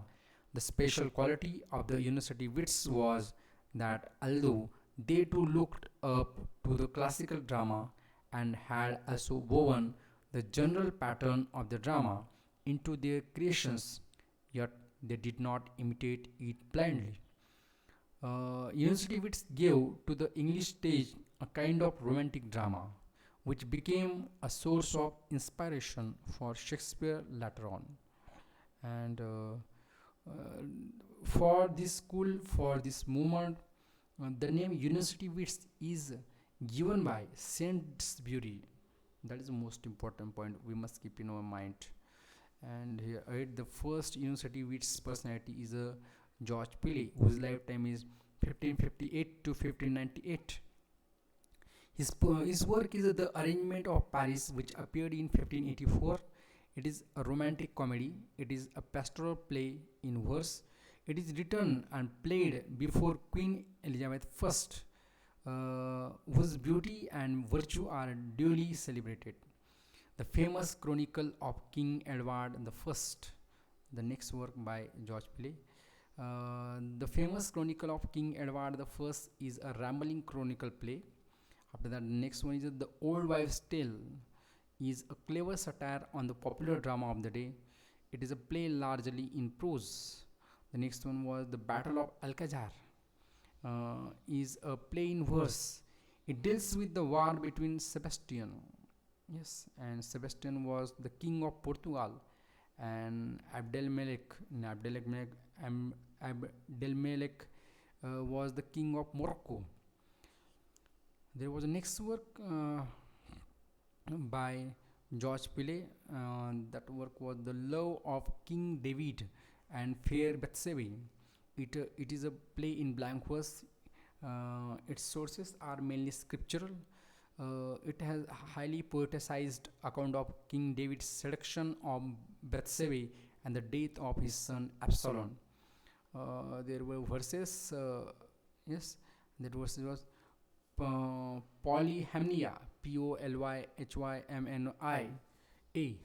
So this work commemorates the retirement of Sir H. Lee from the office of Queen's Champion. It describes the ceremonies that took place on this occasion. It contains at the end the beautiful song "His golden locks I time has to silver turn," made widely known by Thackeray. Yes, by Thackeray's quotations are part of it in the Newcomes, chapter 76. There was another work, The Honor of the Garter. It is a gratulatory poem to the Earl of Northumberland, and his life and works were edited by C.T. Prouty in 3 volumes. There was a next University Wits personality whose name is Robert Greene. Green's lifetime is 1558 to 1592. He attacked at Landy by G. Harvey in four letters as the ape of Euphues and patriarch of shifters. Nash defended him in Strange News. Uh, After that, we find that upstart crow beautified with our feathers is the first reference to Shakespeare as a London dramatist. And we find that Robert Greene wrote Alphonsus, Alphonsus, King of Aragon. Yes, it is an imitation of Marlowe's Tamburlaine. Alphonsus is a play, it is a drama. Hmm, yes, it is an imitation. It is an imitation of Marlowe's Tamburlaine. Yes, there was a next play by Robert Greene. That name is Pondosto. Pandosto. Pandosto, which subtitle is The Triumph of Time. And this is a prose romance. This is best known as the source for The Winter's Tale. It is one of the Green's best narrative. Yes. Next work by Robert Greene is Menaphon, Menaphon. It is a prose romance with interludes of verse. It is the Thomas Nash preface to the first edition offered a satirical survey of contemporary literature. It tells the adventures of the princess Sephestia, Sephestia, shipwrecked on the coast of Arcadia. There was a next work, The Honorable History of the Friar Bacon and Friar Bungay by Robert Greene. It is a comedy in verse and prose. It is partially based on a prose pamphlet. Uh, the pamphlet name is A Famous History of Friar Bacon. Next one is Orlando Furioso, by Robert Greene. It is adapted from an English translation of Ariosto. Next one is The Scottish History of James the Fourth. It is not a historical play actually, but it is a fictionalized romantic comedy. The next writer is Thomas Nash. The next writer is Thomas Nash. Uh, its lifetime is 1567 to 1601. Thomas Nash first work is The Summer's Last Will and Testament, is a satirical mass. The next work is The Unfortunate Traveler or The Life of Jack Wilton by Thomas Nash. It is a prose tale of adventure. It is a picaresque novel. It is dedicated to the Earl of Southampton. And Nash finished Marlowe's play Dido, Dido. And ahead, the next university which is a Thomas Lodge. Yes, next university which is a Thomas Lodge. He wrote the work Defense of Poetry, Music and Stage Plays. It is an anonymous reply to Gosson's School of Abuse. Next work is An Alarm Against Usurers, is dedicated to Sydney. It depicts the dangers that moneylenders present to young spendthrifts. Next one is The Wounds of Civil War by Thomas Lodge. It is a chronicle play. It is a surviving play. It is performed by the Lord Admiral's men. Next one was Rosalind, Euphues' Golden Legacy. It is a pastoral romance. It has style of Lilies, Euphues. It is diversified with sonnets and eclogues. It is written during his voyage to the Canaries. Shakespeare's As You Like It followed closely in the plot of Rosalinde, and the story is borrowed in part from the tale of Gamelin. Next work is Thomas Law's next work, A Looking Glass for London and England. It is a collaboration. It is written with the collaboration of Robert Greene. Next work is A Fig for Momus. It is a miscellaneous collection of satirical poems, including episodes addressed to Samuel Daniel and Michael Drayton. And this one is collaborated with Shakespeare's Henry VI. There was a next personality in the university which the personality name is Thomas Kidd. whose lifetime was 1558 to 1594. He wrote the work The Spanish Tragedy. Yes, he wrote the work The Spanish Tragedy. It is tragedy in blank verse, and it published anonymously in 1592. Uh, the Spanish tragedy has the political background, which is loosely related to the victory of Spain over Portugal in 1580. Lorenzo and Bel Imperia are the children of Don Cyprian, who is Duke of Castile. Hieronimo is Marshal of Spain, and Horatio his son. Balthazar is the son of Viceroy of Portugal. He has been captured in the war. He courts Bel Imperia, and Lorenzo and the King of Spain favor his suit for political reasons. Lorenzo and Balthazar discover the Bel Imperia loves Horatio. They surprise the couple by night in Hieronymus' garden and hang Horatio on a tree. Hieronymo discovers his son's body and runs mad with grief. He succeeds nevertheless in discovering the identity of the murderers, and he carries out revenge by means of play Soliman and Perseda, in which Lorenzo and Balthazar are killed. Bel Imperia stabs herself. Hieronymo bites out his tongue before killing himself. The whole action is watched over by Revenge and the ghost of Andrea, who was previously killed in battle by Balthazar. The play was the prototype of the English revenge tragedy genre. The play was one of the Shakespeare's sources for Hamlet. The alternative title given to it in 1650, Hieronymo is Mad Again. It is provided. The alternative title is provided T.S. Eliot with the penultimate line of the Westland. So this was the short story of the Spanish tragedy by Thomas Kidd. There was another work by Thomas Kidd. The title is Cornelia, Cornelia. Cornelia is a translation from the French cynical Garnier. Yes, French cynical personality whose name is Garnier, Garnier. Next one, the Pompey the Great, his fear, Cornelius tragedy. That's the title.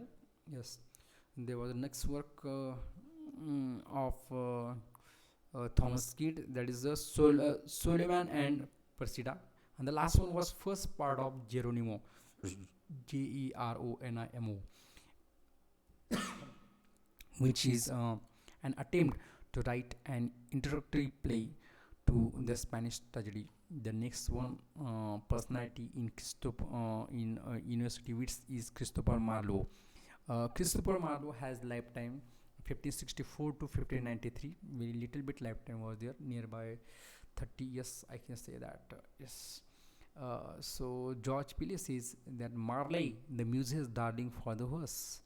Shakespeare's early histories are strongly influenced by Christopher Marlowe. Yes, Shakespeare's early histories are strongly influenced by Christopher Marlowe, such as Shakespeare. Shakespeare in As You Like It says The Dead Shepherd. Ben Jonson says Marlowe's mighty line. Swinburne says a boy in years, a man in genius, and God in ambition. So these are the lines for Christopher Marlowe by various writers. And the first famous play by Christopher Marlowe is Tamburlaine the Great, which appeared in 1587. It centered on one inhuman figure. It is an episodic. It is in blank verse. The next one, the second part of Tamburlaine the Great, which appeared in 1588, and it is the sequel. It is a sequel of Tamburlaine the Great. Yes, and there was a next work by Christopher Marlowe, that is the Jew of Malta, which appeared in 1589. So here in this play, Barabbas is one of the prototypes for unscrupulous Machiavellian villains. The prologue to the play is spoken by Machiavelli. The play wrote in blank verse, And Barabbas says in this play, infinite riches in a little room. So there is a short story about this play, The Jew of Malta by Christopher Marlowe. That the Grand Signer of Turkey, having demanded the tribute of Malta, and Malta is the governor of Malta, and Malta decides that it shall be paid by the Jews of the Iceland. Barabbas, who resists the edict, he has all his wealth stored, his house turned into a nunnery. In revenge, he indulges in an orgy of slaughter, procuring the death of his daughter Abigail's lover, among others, poisoning Abigail herself. Malta being besieged by Turks, he betrays the fortress to them and, as a reward, is made its governor. He now plots the destruction of the Turkish commander and his force at a banquet by means of a collapsible floor, but is himself betrayed and hurled through this same floor into a cauldron where he dies. There was another work by Christopher Marlowe, that was Edward II, which appeared in 1591, and it is influenced from Holinshed's Chronicle. It is a tragedy in blank verse. It was an important influence on Shakespeare's Richard II. There was next work by Christopher Marlowe, The Tragical History of Dr. Faustus. It is a drama in blank verse and prose which appear in 1592. It includes elements of miracle plays such as good and evil angels, and the history of the damnable life and deserved death of Dr. John Faustus. That is the full title. Yes, that is not full title, but it is the translation in the general outline of the story. So there is a, what is the story? So we should talk about it. So there is a Dr. Faustus, and who is a wary of the sciences. Dr. Faustus turns to magic and calls up Mephistopheles, Mephistopheles, with whom he makes an compact to surrender his soul to the devil in return for 24 years of life. During this, Mephistopheles shall attend on him and give him whatsoever he demands. The anguish of mind of Faustus as the hour for the surrender of his soul draws near is touchingly depicted. So this was the story of Dr. Faustus. Right, there is a next play by Christopher Marlowe, The Tragedy of Dido, which subtitle is Queen of Carthage. It is an inferior piece. It is written by Marlowe and Nash. It is closely based on Virgil's Aeneid. Yes, this book is based on Virgil's Aeneid, book first, second, and four. It depicts Dido's failure to persuade Aeneas, Aeneas, to stay with her in Carthage and her subsequent suicide. And there was the next play, The Massacre at Paris, which appeared in 1593, written by Christopher Marlowe. It is unfinished play. Talking about this, the story of the play. So, Massacre of Paris. The play deals with massacre of Protestants in Paris on Saint Bartholomew's Day. Yes. So I think that we should not talk about the story. Yes, yes. So here, after that, ahead we find there is the Age of Shakespeare, and there, yes. So in this, yes. So there is a great personality whose name is William Shakespeare, and we will talk about this. So short little break. We will talk continually. So we are going to continue here. William Shakespeare, uh, whose lifetime is 1564 to 1660. He was born at Stratford upon Avon. His parents' name is John Mary Arden Shakespeare. Shakespeare was married with Anne Hathaway of Shottery. He has children, Susanna and Hamnet Judith. He has twins whose name Hamnet and Judith we know very well. Ben Jonson says about Shakespeare that Shakespeare is small Latin and less Greek. Robert Greene says he an abstract raw. After that, we say that the first printed allusion to him is from 1592 in the pamphlet Green's uh, Grossworth of Wheat. Yes, and we say that Shakespeare was not of an age but for all time, said by Johnson. Uh, we find that literary activity extends over 24 years due to him, and Lord Chamberlain's main uh, under the patronage of James First, uh, and after that we can say that he wrote 37 plays, 154 sonnets, two long narrative poems. Yes, right. We can say that Francis Mears, who is a minor writer, he published praise of Shakespeare in Paladis Tamia, Witt's Treasury in 1598. It is the first reference to his plays actually, and we find that there was a first folio. Yes, folio. First folio is in which there are plays by Shakespeare printed. So this first folio is printed between 15. Sorry, the first folio is printed between February 1622 and November 1623, and by John Hemmings, Henry Condell. It is dedicated to William Herbert, Earl of Pembroke, and Philip Herbert, Earl of Montgomery. And its title was the first folio's title was Mr. William Shakespeare's Comedies, Histories, and Tragedies. And in the first folio, there were 36 dramas or plays. Only the play Pericles omitted from the first folio. There was a second folio issued in 1632. It contains an epitaph on Shakespeare by Milton, which was his first published poem. And there was a third folio which was issued in 1663, and the fourth and last folio which was published in 1685. So he wrote narrative poems. Yes, Shakespeare wrote narrative poems. The narrative poem title is Venus and Adonis, which appeared in 1593. uh, it has 6 line stanzas. It is an Ovidian poem. It published in 1593, the same year in which Marlowe published Hero and Leander. Yes, and it was dedicated to Henry Wriothesley. Henry was the Earl of Southampton actually. It is written in sesta rima, a quatrain followed by couplet, and this sesta rima was used in Astrophel by Spenser, and Thomas Laws also used sesta rima in his work Schylli's Metamorphosis, and Venus and Adonis first printed by Richard Field. There was another narrative poem by William Shakespeare, The Rape of Lucrece.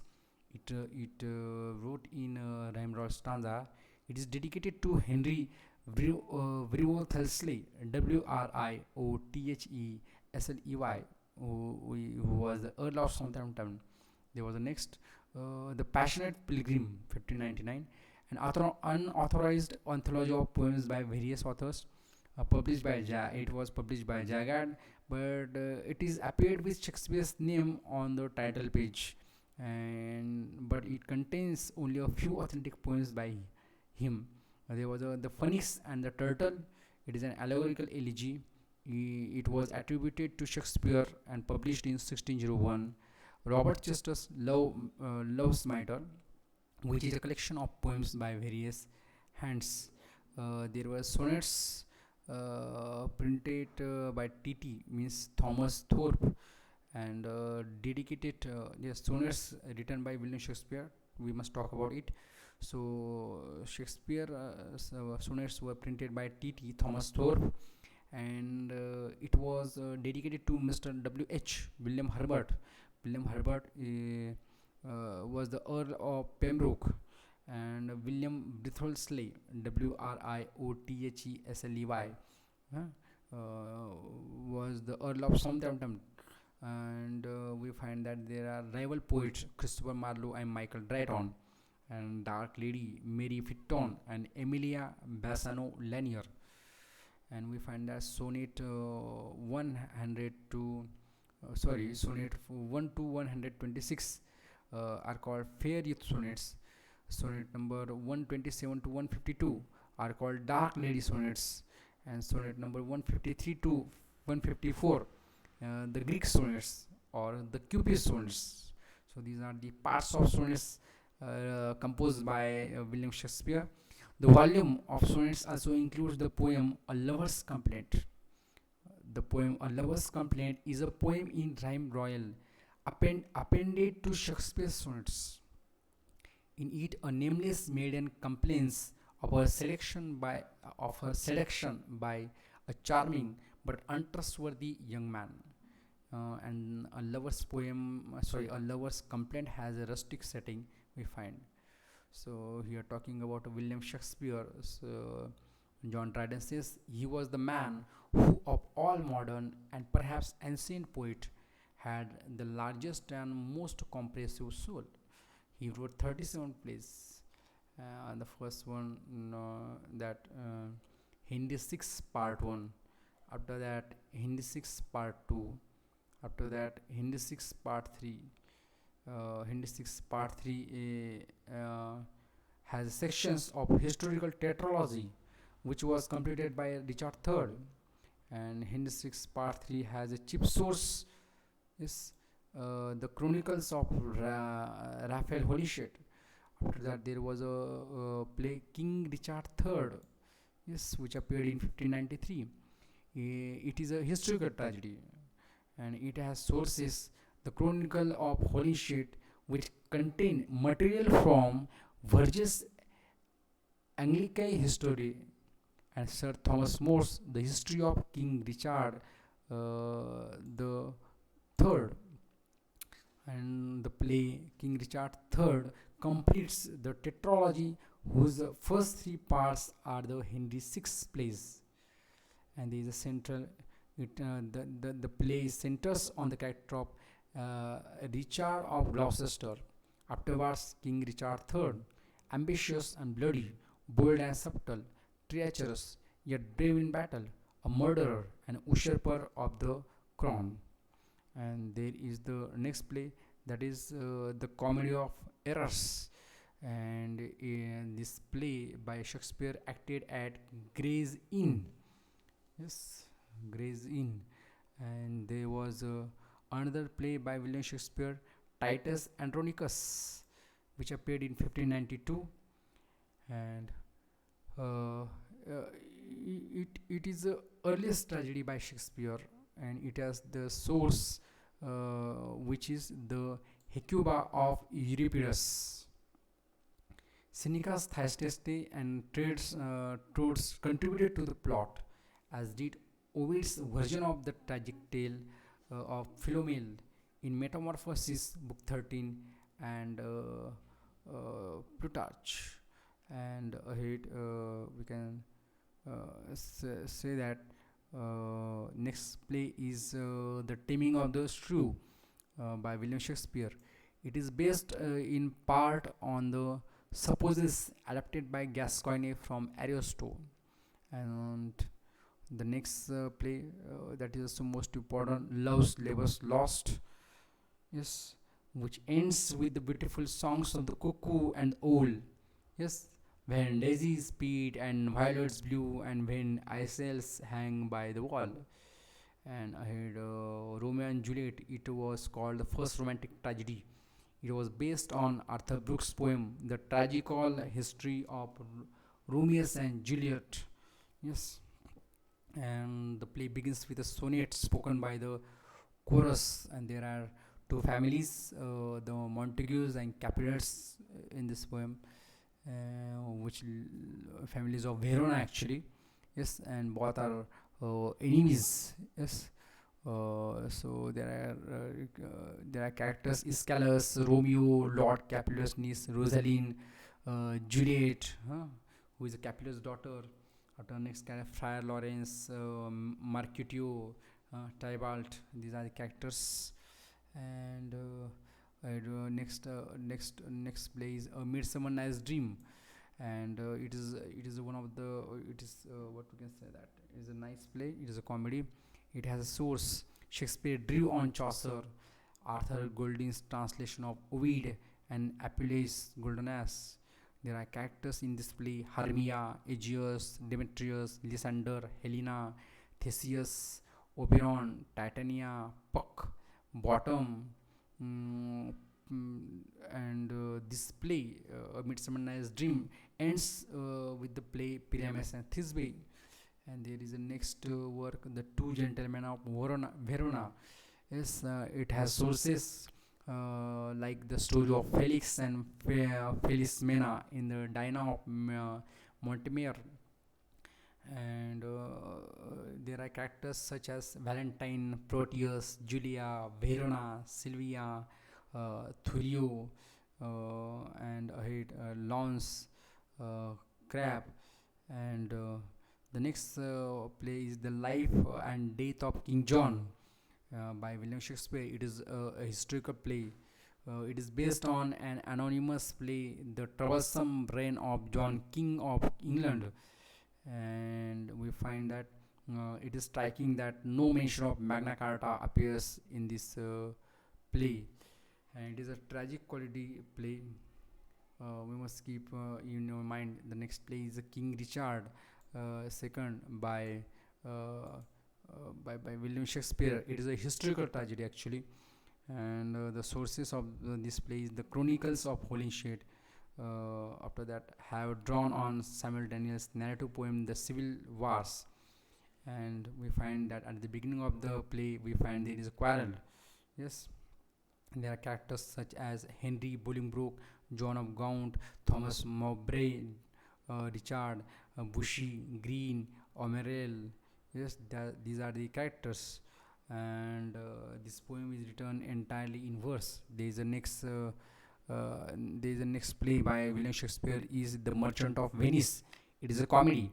It has sources such as the first story of the fourth day in Pecoron, Giovanni Fiorentino's collection of novelle, Mundes Gilotto and the Gestas Romanorum, and it is the play has an adaptation by George Granville, the Jew of Venice.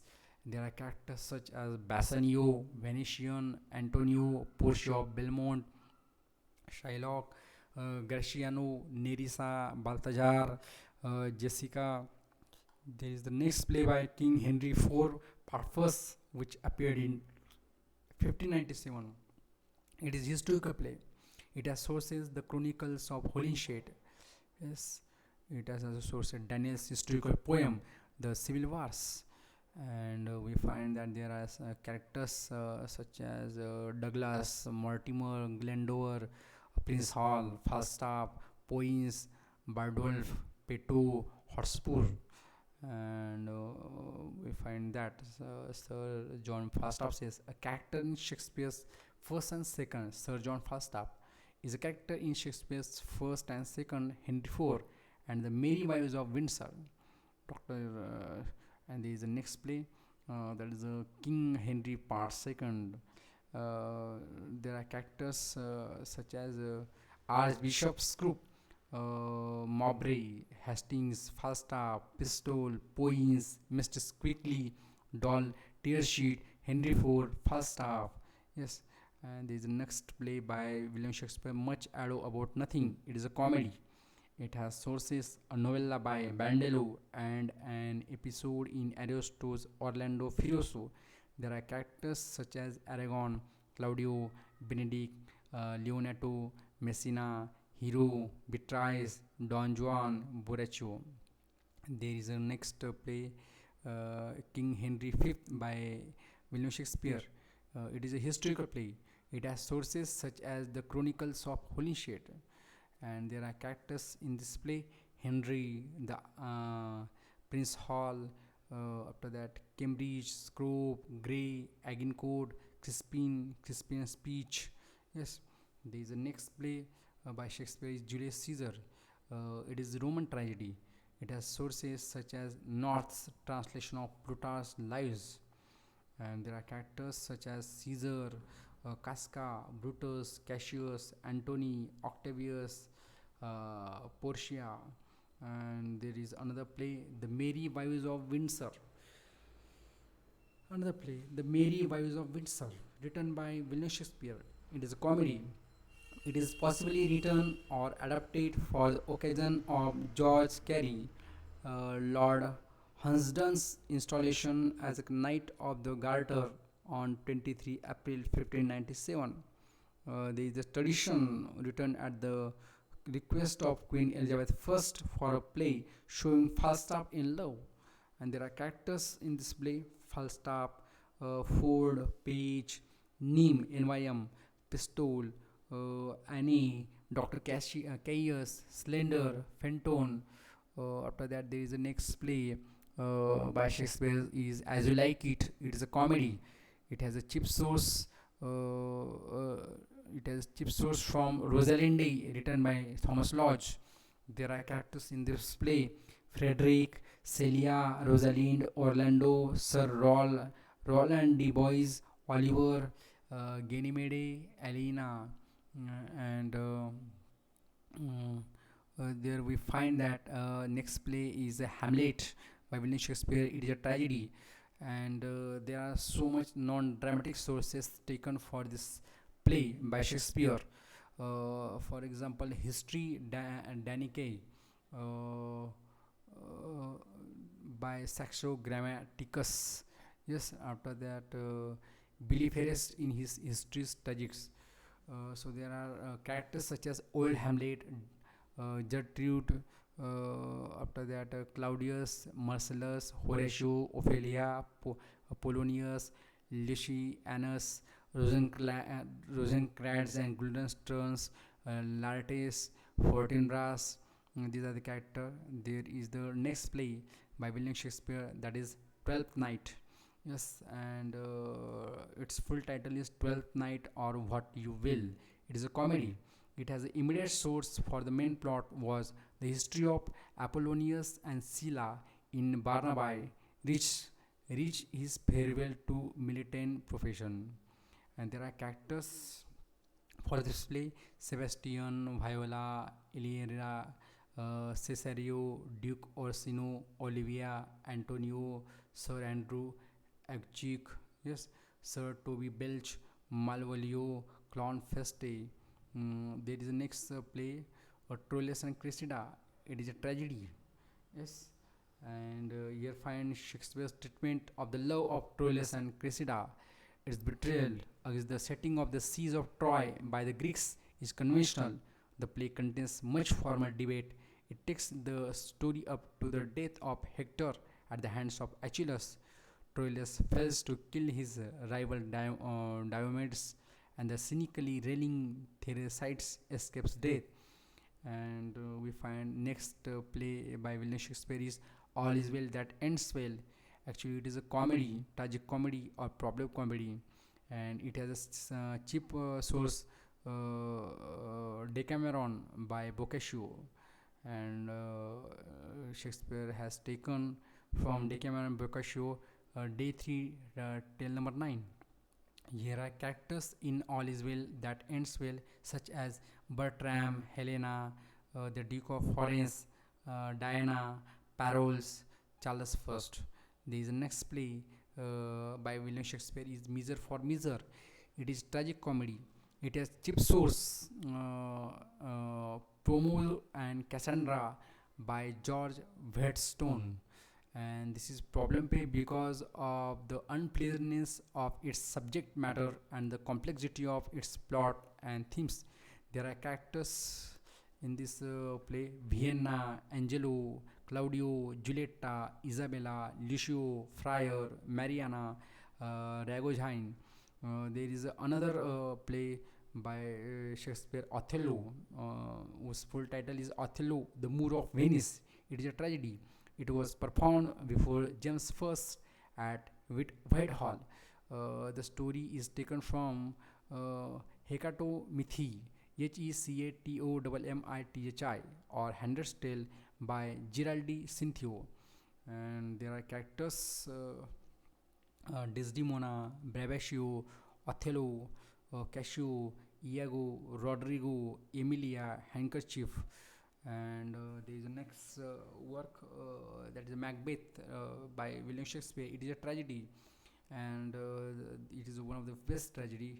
Uh, there are characters such as Macbeth, Banquo, Duncan, Witches, Lady Macbeth, Malcolm, Donalbain, Fleance, Macduff, Birnam Wood shall come to Dusinan.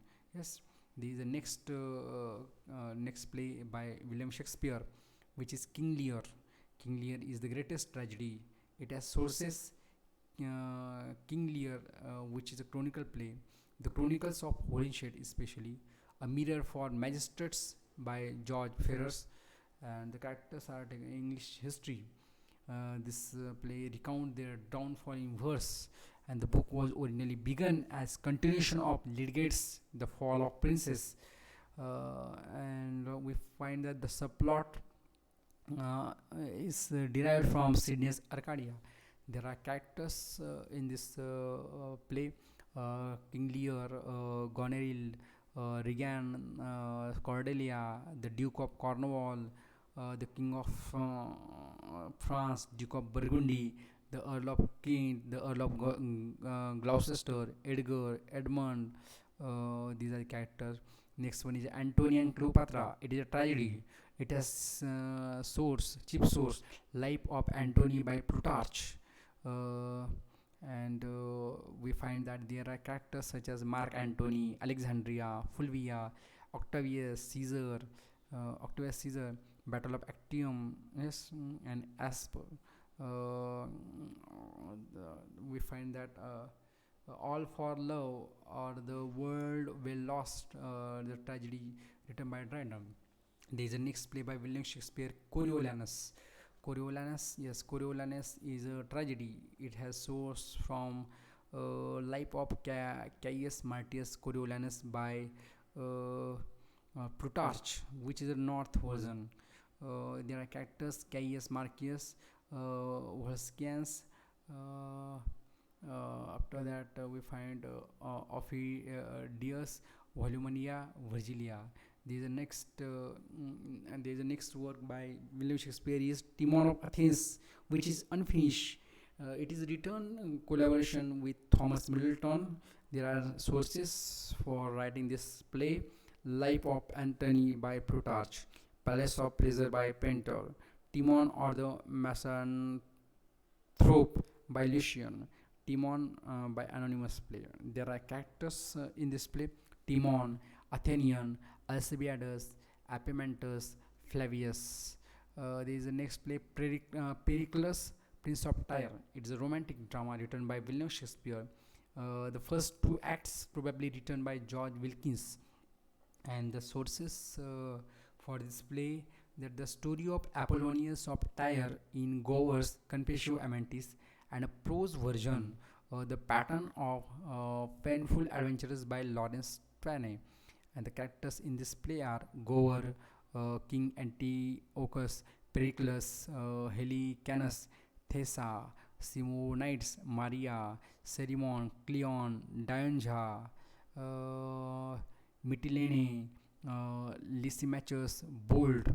There is a next one, Cymbeline, written by William Shakespeare, uh, which source uh, which source is taken from Holinshed, a mirror for magistrates, and Boccaccius Decameron. And Cymbeline is a romance, and G.B. Shaw wrote an amended version of the long fifth act, published in 1938 under the title Cymbeline Refinished. There are characters such as Imogen, Cymbeline, Leonatus, Posthumus, Ichimu, Fisanio, Fidele, Gulderius, Belarius, Arviragus, Tennyson. These are the characters in this play Cymbeline. After that, the next play, The Winter's Tale by William Shakespeare. It is one of the plays put on to celebrate the marriage of Princess Elizabeth and the Elector Palatine. It has source from Pandosto by Robert Greene.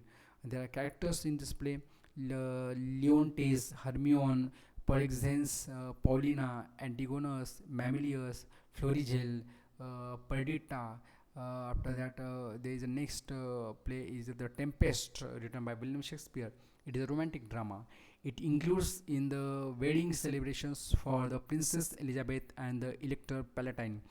Um, it is contemporary accounts of the shipwreck of the Sea Venture in 1609 on the Bermudas. Dr. Johnson, the Tempest plan is regular. It conforms to the unities, and there is a main character Prospero, Shakespeare.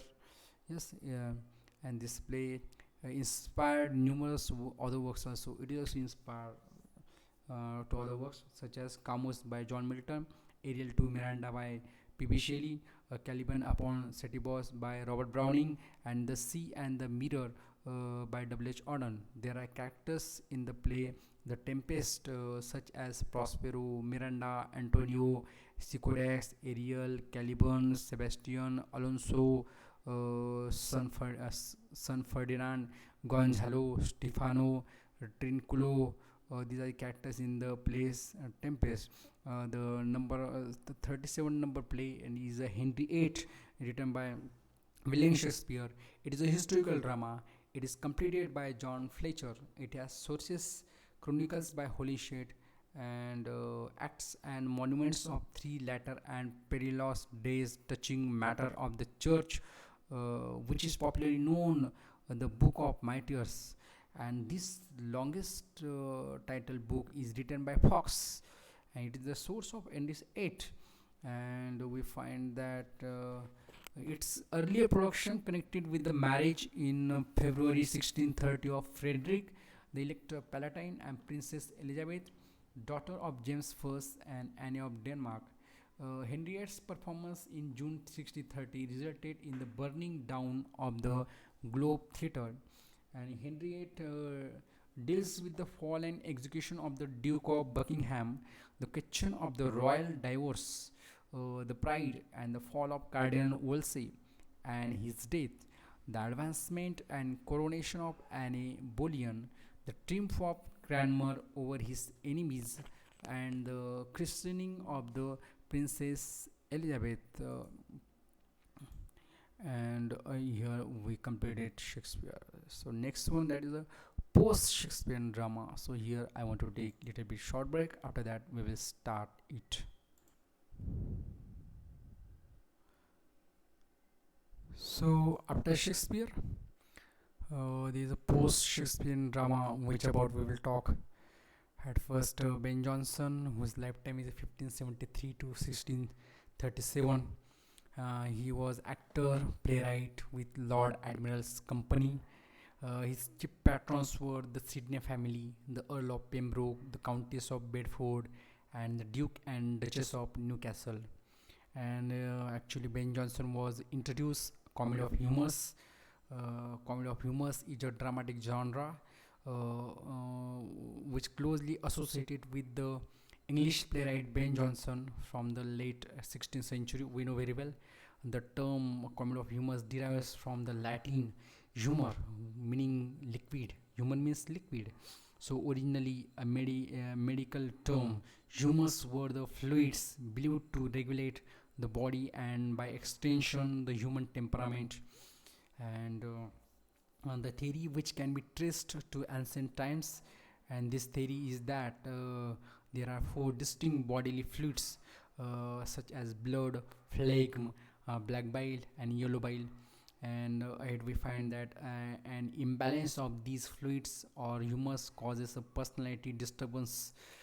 Ben Jonson's Everyman in his humor popularized the comedy of humors, especially Ben Jonson presided over a literary circle which met at the Mermaid Tavern. Thomas Coriat, a fraternity of Cyrenaical gentlemen, met there the first Friday of every month, and he is a great and bold carpenter of words. Ben Jonson says about Thomas Coriat that he is a great and bold carpenter of words. And John Keats wrote lines on the Mermaid Tavern beginning, uh, such as souls of poet dead and gone. And there is the epitaph on the graveyard of Ben Jonson. That epitaph is "O rare Ben Jonson." So he has written some plays. There are his early comedies. First one is "Every Man in His Humor." It is the greatest work. It was performed by the Lord Chamberlain's Main, and Shakespeare was played as a cast in this play. In his folio of 1616, Ben Jonson published an extensively revised version with the setting changed from Florence to London and the characters given English names. So are characters in the play "Every Man in His Humor" such as Kitely, uh, Wellbraid, Bridget, Edward Novell, Bobadil, Matthew, Stephen, Brenworm. There is another play, "Every Man Out of Humor." It is acted by the Lord Chamberlain's Men at the newly built Globe Theatre in 1599. There are characters in this play such as Masilente, Carl Buffon, Deliro, Phalas, Brisk, Sordido, Fingosto, so Songley Ardo, Puntar Holo, Meteors, Contatus, Asper.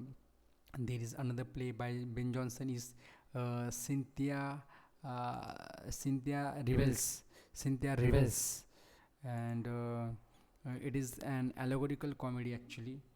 Yes, and it is the fountain of self-love. Its subtitle Cynthia Revels, which subtitle is the fountain of self-love. There are characters such as Argirian, Asotos, Enniads, Hedon, Moria, Fantast, Philautia, Amorphous, Queen Cynthia, Crides, Mercury. Yes, there is another play by Ben Jonson, The Poetaster. It is performed by children of Queen Chapel in 1601. It is set in the court of the Emperor Augustus. Yes, there are characters such as Crispinus, Demetrius, Pantilius, Tieca, Horace, Augustus, and after Virgil, Ovid. Yes, and we find that Maston and Dacre replied to the attack in Satyromastics, where the main characters of this play reappear. And after that is the middle group of comedies are there. Uh, Wolfhound or the Fox, which appeared in 1605 by Ben Jonson.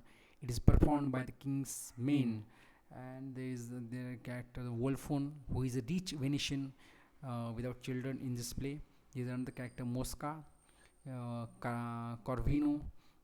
After that, we find Sir Politic, and Peregrine. The name of the principal characters Wolfhound, which symbolizes the fox, Mosca, who symbolizes the fly, Voltor, who symbolizes the vulture, Corvesho symbolizes crow, Corvino symbolizes raven, and these indicate their roles and natures, especially in this play. After that, we find Efficini or the Silent Women by Ben Jonson. Yes, this play is written in prose. It was acted by the children of the Queen Rebels, and there are characters of Moros, who is an egotistic old bachelor with a pathological aversion to noise. There is another character, Sir Dauphin Engine, Cuthbert, Epicene, Trevitt, Claremont, Captain Otter, Amorous La Foule, John Daw, and we find that John Dryden says that the plot of Epicene or the Silent Women is perfect. And ahead there is another work by Ben Jonson, The Alchemist, which appeared in 1610, and it wrote in blank verse. It was performed by King's Men, and there are characters such as Lovewit. After that, Face, Subtle, Joel Common, Sir Epicure Mammon, Ananias, Tribulation Wholesome, Dapper, Drugger, Castril, Dim Plant, Surly.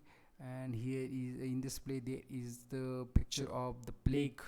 We find that there is next work is the Bartholomew Fair, yes, written by Ben Jonson, which appeared in 1614. It is the best work by Johnson. It is written in prose. It is performed by the Lady Elizabeth's men especially, and the play is set in Smithfield on 24 August. And we find there is character Little Wheat, Dame Fearcraft, Busy, Bartholomew Cox, Wasp, Grace Wellborn, Justice Adam Ordu, Quaralos, and last one Will Life are there. So these are the characters we find, and these plays are satirical in tone, written by Ben Jonson. These plays are realistic and natural in dialogue, and these are ingenious in plot, especially. And the latter comedies by Ben Johnson, that is the devil is an ass. Yes, in it there are characters such as Fitz Dotterel, who is a foolish country squire. After that, Meercraft, Dransland, Wittipole, Manly, Pug. These are characters, and John Dryden says that the devil is an as is Ben Johnson's dotage. Dotage. Yes. This is another play by Ben Jonson is the staple of news, and in this play we find that Penny Boy, Lady Pecunia are the major character, and Penny Boy Junior is the Penny Boy Junior is the main character of this play. There is another play, The New Inn, which subtitle is The Light Heart.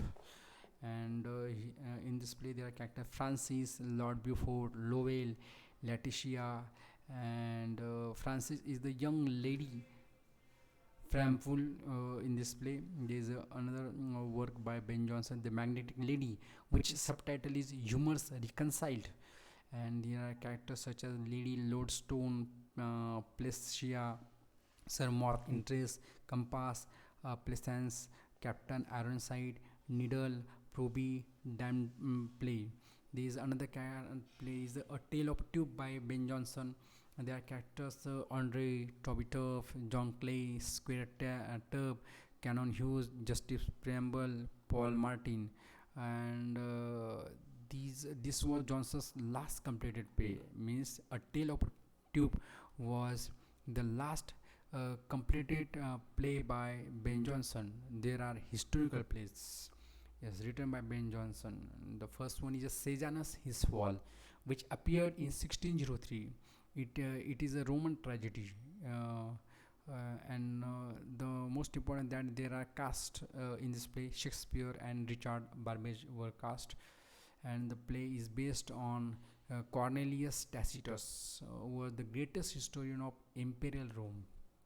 And especially the play was deals with the rise of Sejanus during the reign of Tiberius. And there are other characters, Germanicus, Tiberius, uh, Drusus, Macro in this play. There is another play, Catiline's Conspiracy is the play, and it is a Roman tragedy actually. It is based principally on Sallust Catiline and Cicero's orations. The play concerns with the events of the year 63 BC. There are characters in this play, Catiline, Cicero, Antonius, Caesar, Crassus, Fulvalia. There are some mosque, not really mask, yes, mask. So Ben Jonson introduced the anti-mass. Anti-mass is an antithetical, usually disorderly prelude to the main action, which served to highlight by contrast the central theme of political and social harmony. So he wrote The Mask of Blackness. It is written to accommodate Queen Anne's desire to appear as a negress. It was the first court mask. The Mask of Blackness was the first court mask. The Mask of Beauty, the Mask of Prince Oberon the Fairy Prince, Love restored, Mercury vindicated from the alchemist at court, Pleasure reconciled to virtue, which gave Milton his idea for commerce. Neptune's trip for the return of Albion, Clorida, After that, Ben Jonson wrote non-dramatic verse such as epigrams. The Forest, which is a collection of miscellaneous short poems, odes, epistles, and songs. After that, Underwoods, which is a collection of poems. Underwoods is also the name of a book of poems by R.L. Stevenson. After that, there are writers such as Francis Beaumont and John Fletcher. John Fletcher is the cousin of Giles and Phineas Fletcher. Both excelled in comedy. The plays are more superficial, and they wrote tragic comedies. Mm, uh, in of dramatic poesy, John Dryden pays tribute to the success of the Beaumont and Fletcher plays on the Restoration stage.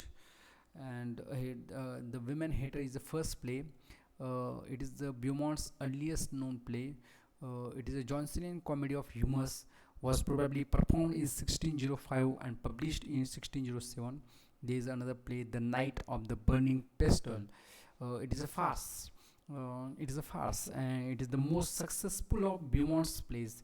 It is a high-spirited comedy of manners. It has clear echoes of Don Quixote, both in attitude and incident. It satirizes the middle class taste for such popular and improbable romances as Palmerin of England. The Palmerin of England is a chivalric romance attributed to the 16th century Portuguese writer Francisco de Moraes. Uh, Actually, after that, the Palmerins consist of 8 books. It deals with the exploits and loves of Palmerin de Oliva. Palmerin de Oliva was the emperor of Constantinople and his various descendants. And the Night of the Burning Pestle takes the form of a play within play. And the play within play's title is The London Merchant. There is another play is The Faithful Shepherdess, which has a Fletcher alone. The Faithful Shepherdess is a pastoral tragic comedy. Next one is A Wit Without Money is a comedy. After that, The Tragedy of Valentine, published in 1647. It performed between 1610 to 1614.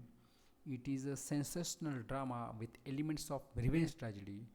And The Tragedy of Valentinian deals with the vengeance of Maximus uh, under Valentinian III for the dishonor of his wife by the emperor and her suicide. And the next play, The Loyal Subject.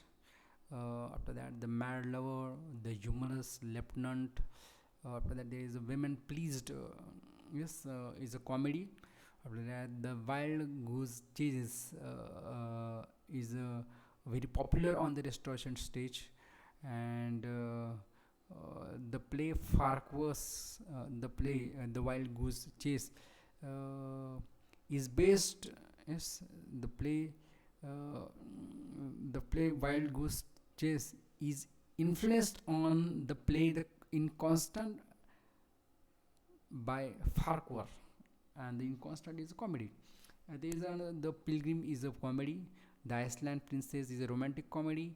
Monsieur Thomas is a comedy. The Women's Prize, which subtitle is The Tamer Tamed, and the Women's Prize shows the second marriage of Petruchio from Shakespeare's The Taming of the Shrew. And after that, Her Wife for a Month is a romantic drama. After that, Rule a Wife and Have a Wife. After that, these are the chances.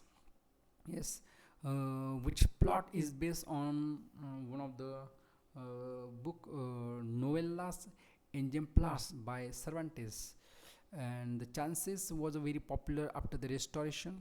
It was adapted by Buckingham, whose version was in turn successfully adapted by David Garrick. And after that, there is a play The Scornful Lady. After that, Philaster. Philaster has a subtitle Love Lies Bleeding. It is a romantic tragic comedy of Beaumont and Fletcher, and the play draws on the conventions of the prose romances, notably on Montemere's Diana and Sidney's Arcadia. And it was a reminiscent of Twelfth Night, and we have find that there is a place Calabria, and there are characters in this play Philaster. The characters are such as Philaston, Erethosa, Paramount, Bellerio, Megra, Euphrasia. These are the characters. This is the next one, The Maid's Tragedy, written by Beaumont and Fletcher. And the last act of the play was rewritten by E. Waller with a happy ending in which Amintor marries Aspasia, and there is a modern edition by T.W. Craig also. There is the next play, A King and No King. It is a tragic comedy by Beaumont and Fletcher. It is a comic relief throughout is provided by Bessus, uh, who brings to mind parols in All Is Well That Ends Well. It is a play which has other similarities of plot and tone. And in off dramatic poesy, Dryden praises the play warmly for its skillful and theatrically effective denouement and for the complex character of Arbaces, that strange mixture of man. And there is a next play, The Coxcomb. It is a romantic comedy. Cupid's Revenge is a tragedy based on a metrical in the second book of Sidney's Arcadia. There is another one, The Captain, is a comedy.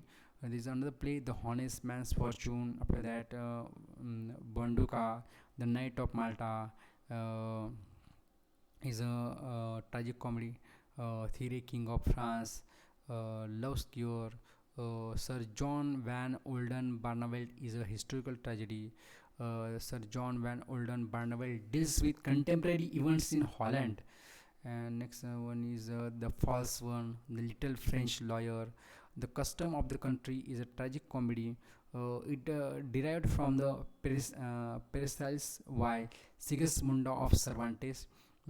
This play, famed for its obscurity, it was described by Dryden as containing more boundary than any restoration play. And I hate The Custom of the Country, a witty and satiric novel by E. Wharton also.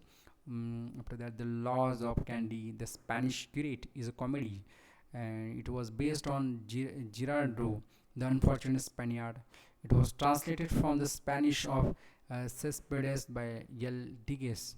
The Beggars Bush, also there. After that, The Lover's Progress was a romantic drama, and it was revised by Messenger later, The Wandering Lovers. After that, The Maid in the Meal. After that, The Elder Brother by Fletcher, and revised by Messenger actually. So Messenger completed the play The Elder Brother it about 1635.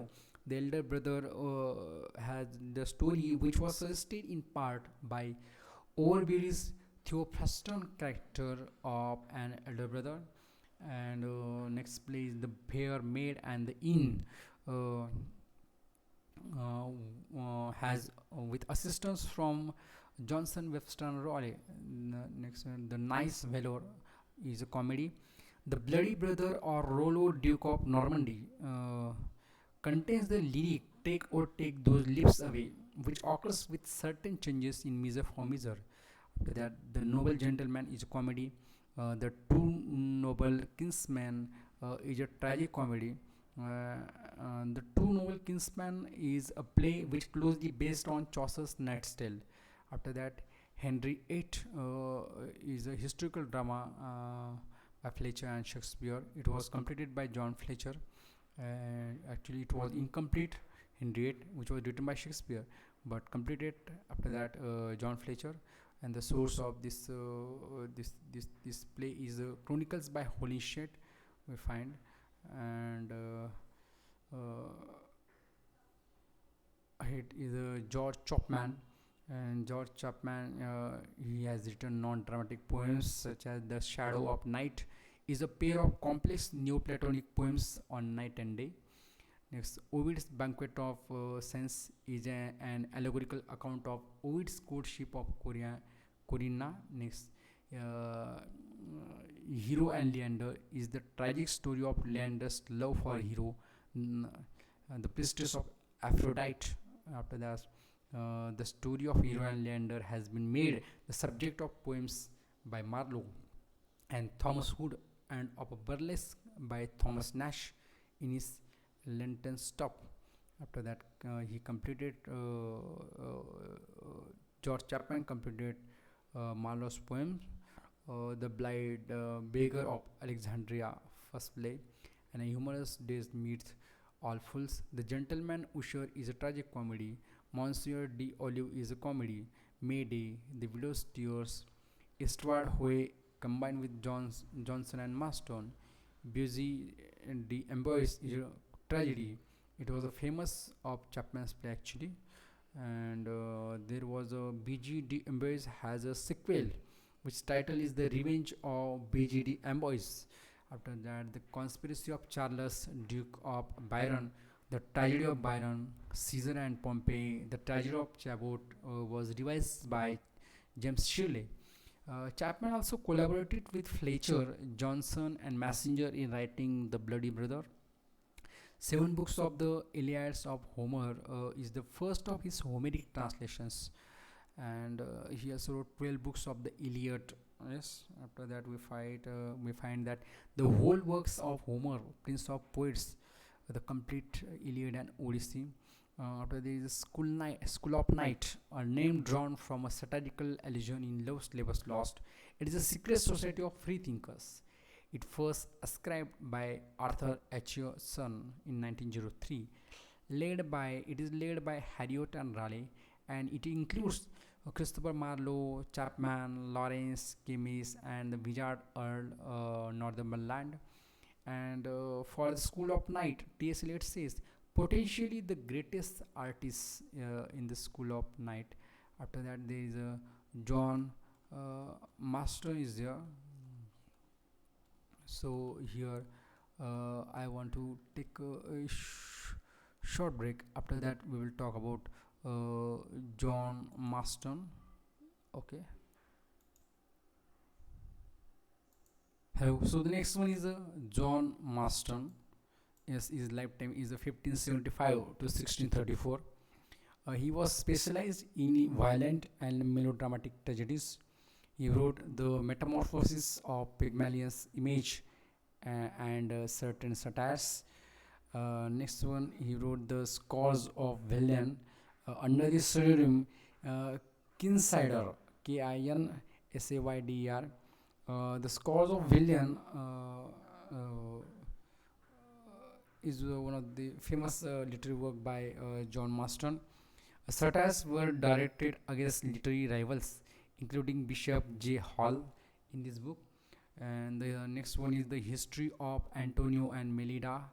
And there was Antonio's Revenge is the second part of the history of Antonio and Melida. And the Antonio's Revenge provided Johnson with materials for his ridicule of Marston in the Poetaster. And Johnson was ridiculed uh, in the Poetaster, especially his portrayal as Crispinus. John Marston's next work is The Malcontent. It is a tragic comedy by John Marston, and it is generally considered as the best play of John Marston. We find that Wood says The Malcontent is as one of the most original plays of its period. And there was next play by John Marston is Eastward Way, which is a comedy. It was written with Johnson and Chapman. So three writers wrote this play, Eastward Way, John Marston, Johnson and Chapman.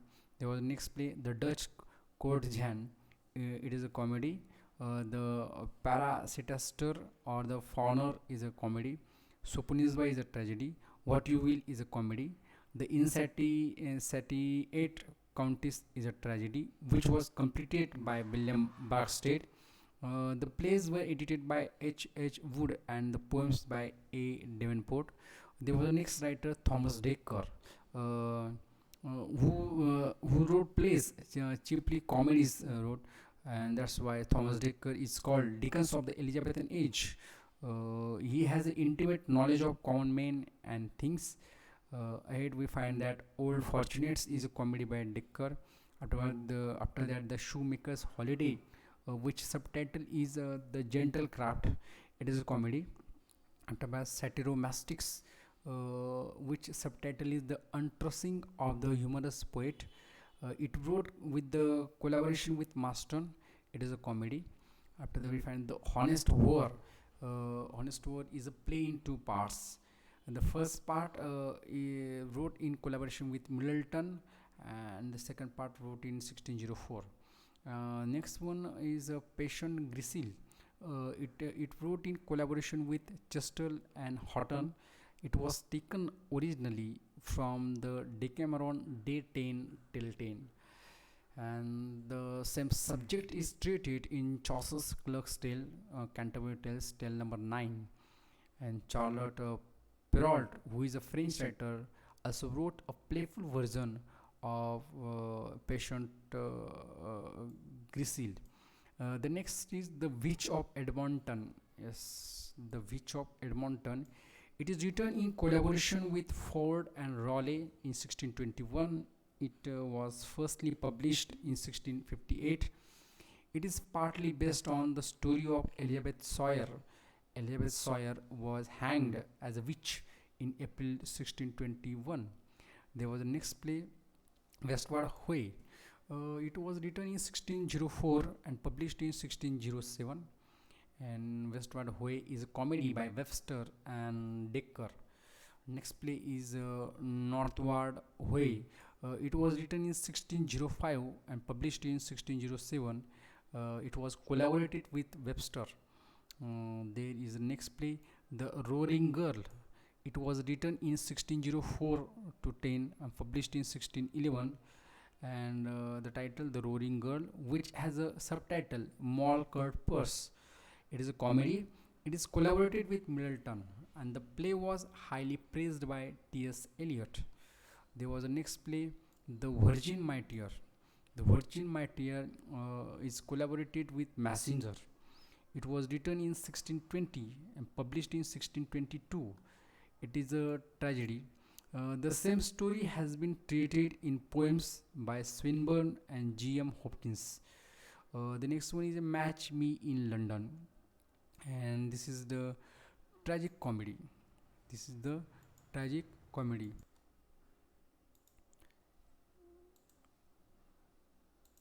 Match Me in London. This is the tragic comedy, and it was written in 1604 and published in 1631. Dekker also wrote peasants, tracts, and pamphlets. The title of the work is The Wonderful Year. It is Dekker's pamphlet. Yes, yes. After that, we find it is the Wonderful Year is a poignant description of London during the plague of the year. It was used by Defoe for his Journal of the Plague Year. After that, next one is News from Hell. It is an imitation of Nash. Next one, The Gull's Horny Book. It is a satirical book of manners. And there is the next personality, Thomas Middleton is there. Middleton contributed to Shakespeare's Macbeth and Timon of Athens. The first work by Middleton is The Wisdom of Solomon Paraphrased. It is his first published work.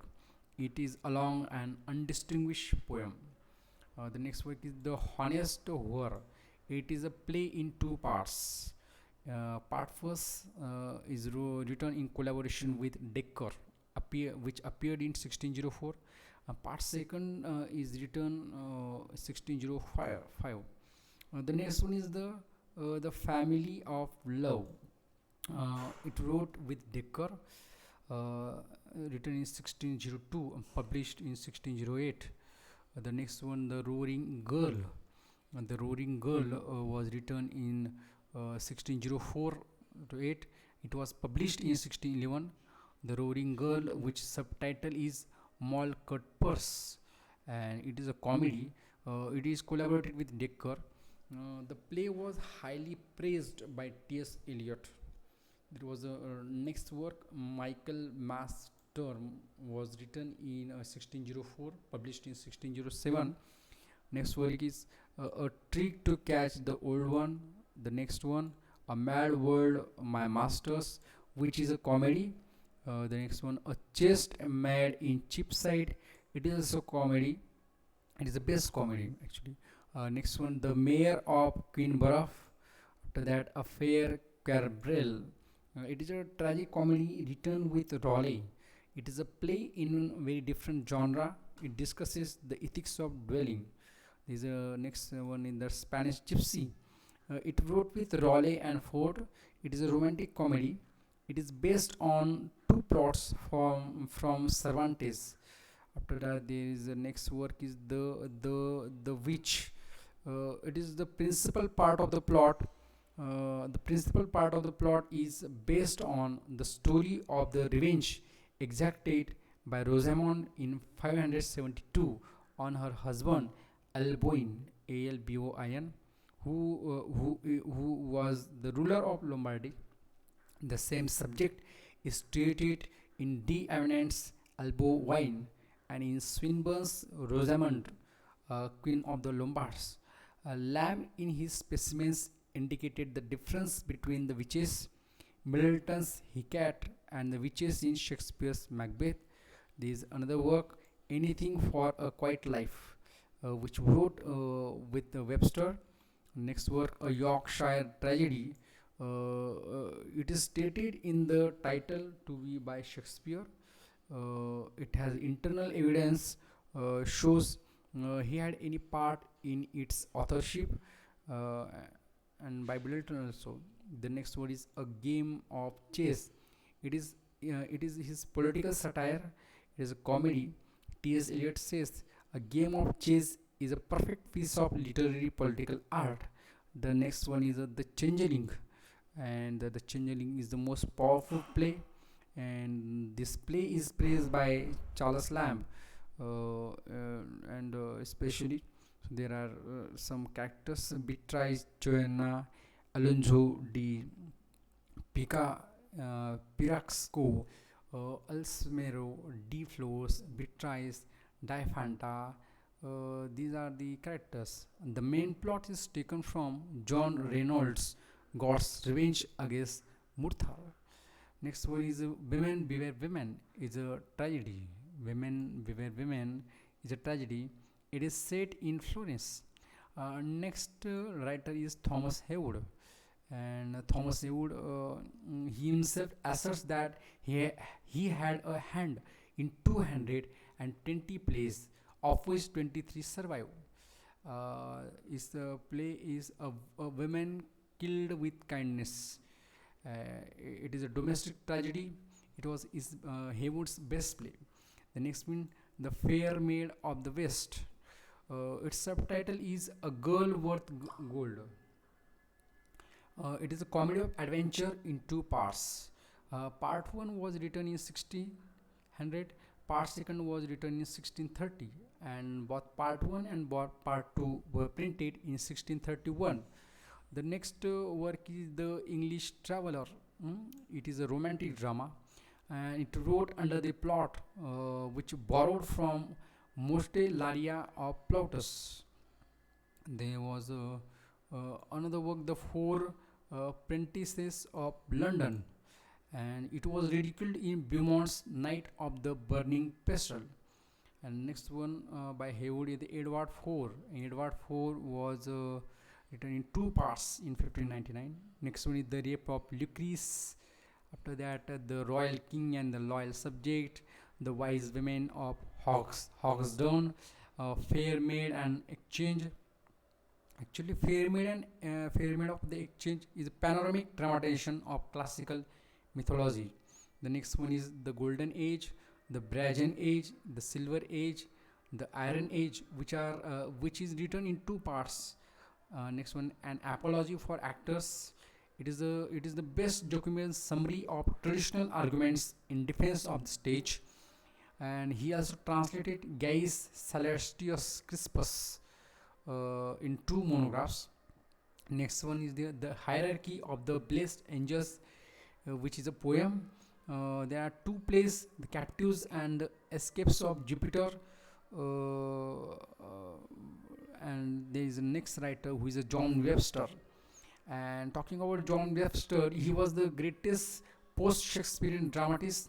He was the most striking flaw of the cynical tragedy.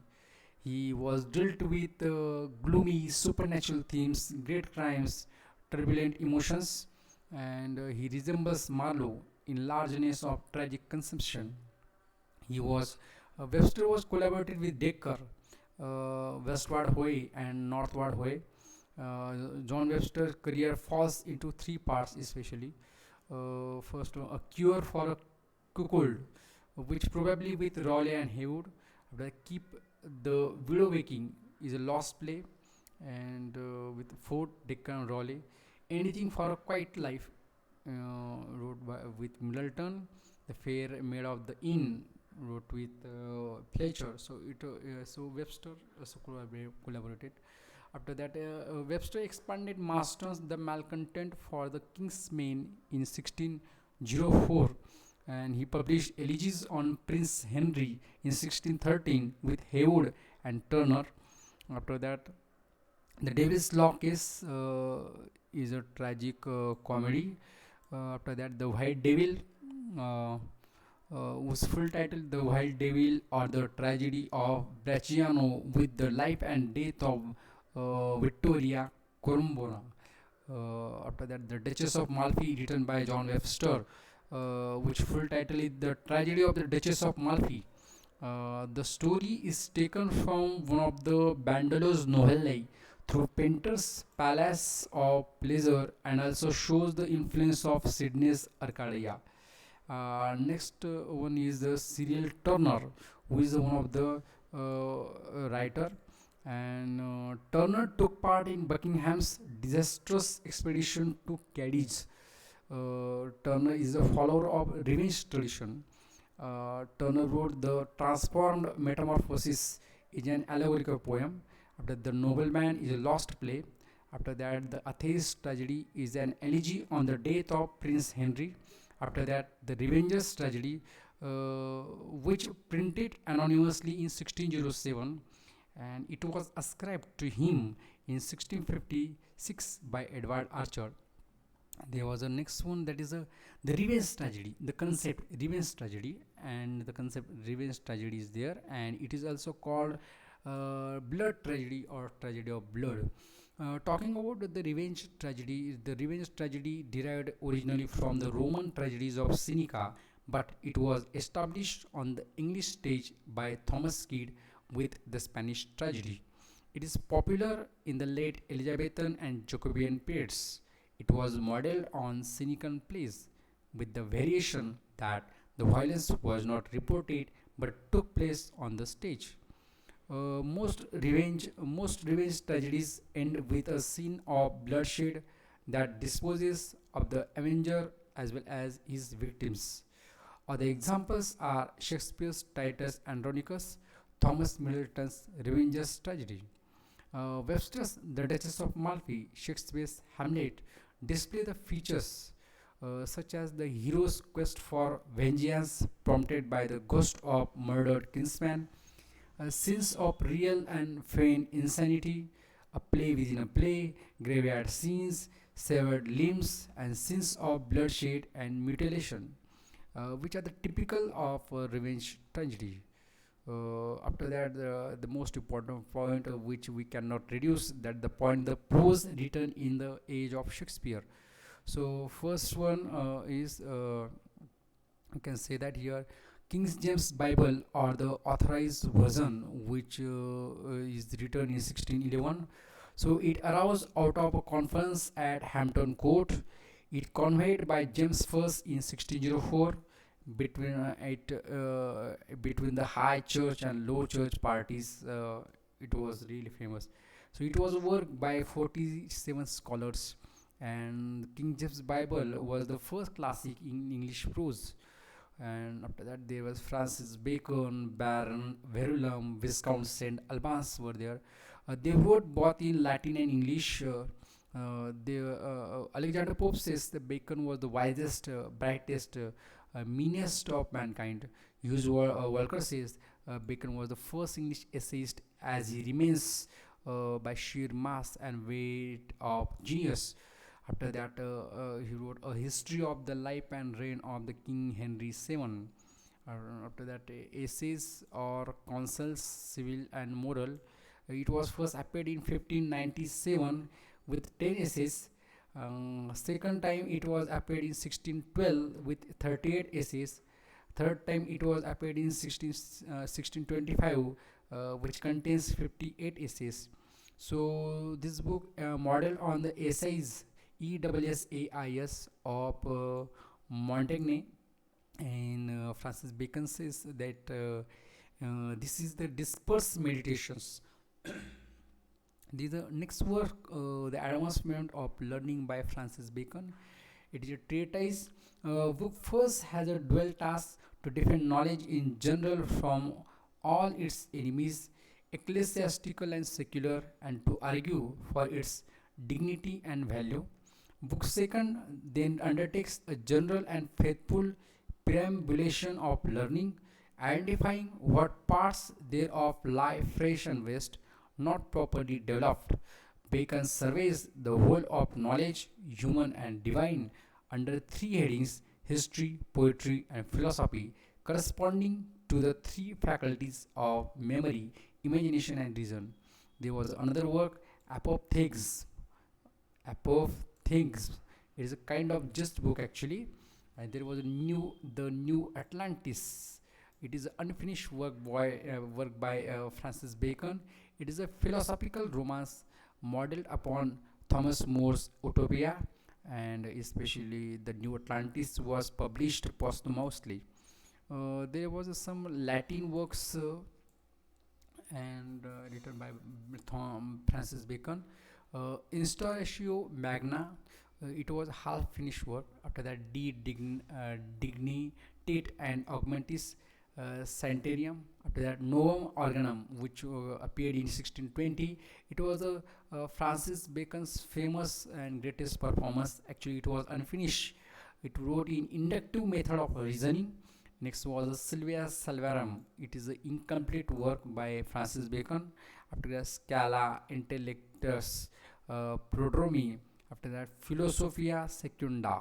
Yes, and this was the writing inspired the founding of the Royal Society in 1662, the Royal Society of London for the improving of natural knowledge.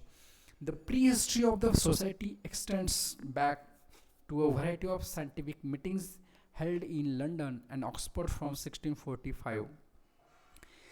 Traditionally, the originator of these meetings is identified as Theodor Hack, known also as the first to translate Milton into German. Francis Bacon provided the major philosophical inspiration for the society. Solomon's house in New Atlantis has been taken as its model. After that, founders and early members of this: Boyle, Hooke, Petty, Ray, Wilkins, and Vrain. Literary figures were there: Ashmole, Aubrey, Cowley, Dryden, Evelyn, and Walter were the members.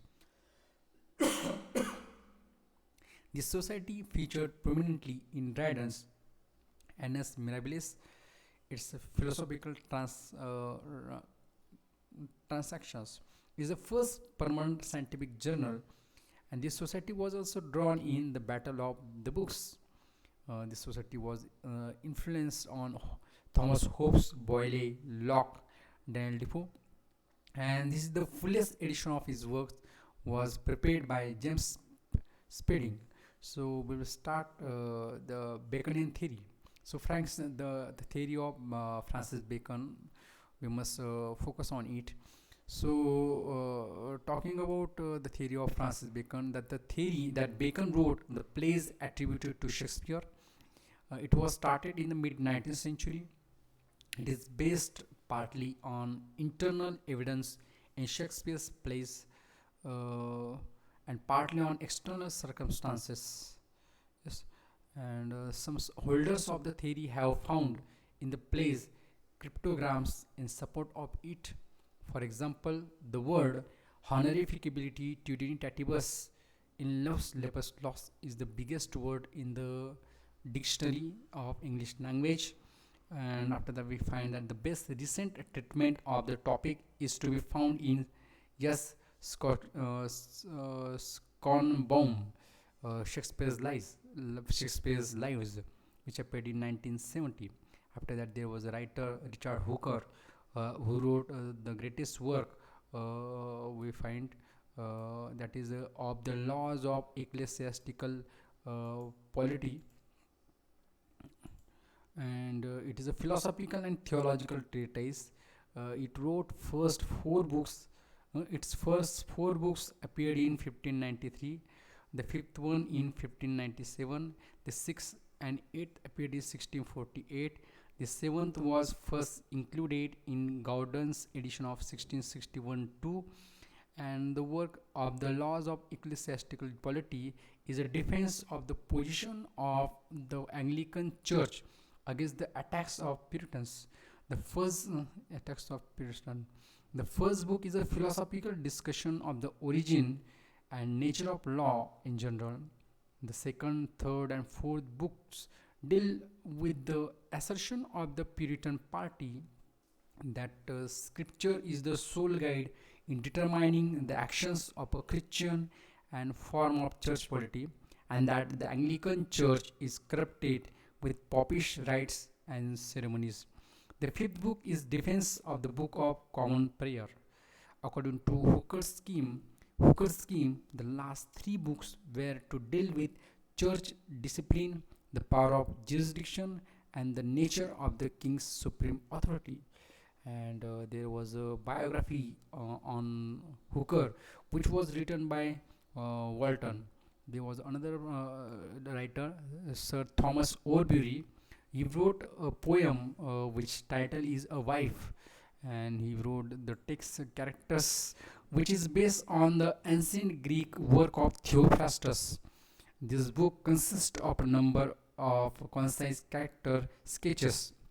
For example, a rolling boy, a punny clerk, a mere scholar. There was another writer, Robert Burton, and his famous work is The Anatomy of Melancholy, which firstly issued in 1621. It is enlarged in successive editions between then and 1651. It is in appearance, it is a medical work actually.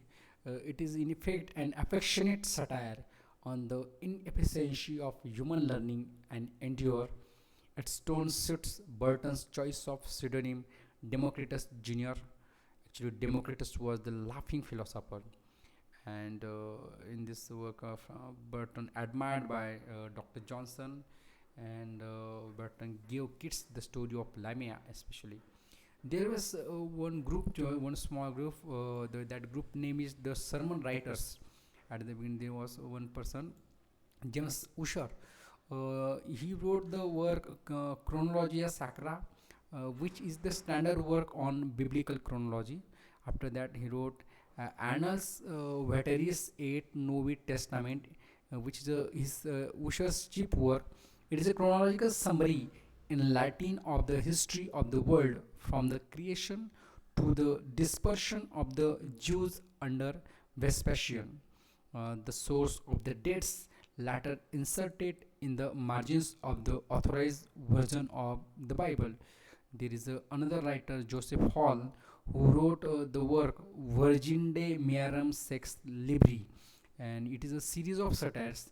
It wrote in two volumes of English satires, 1597 and 1598. The first volume called Toothless, and the second volume called Juvenalian in Character Bites. And Virgi de Miarum Sex Libri is the title, which means a ship of rods. And there is another work, Mundus Alter et Idem, is a semi-bawdy satirical novel in Latin.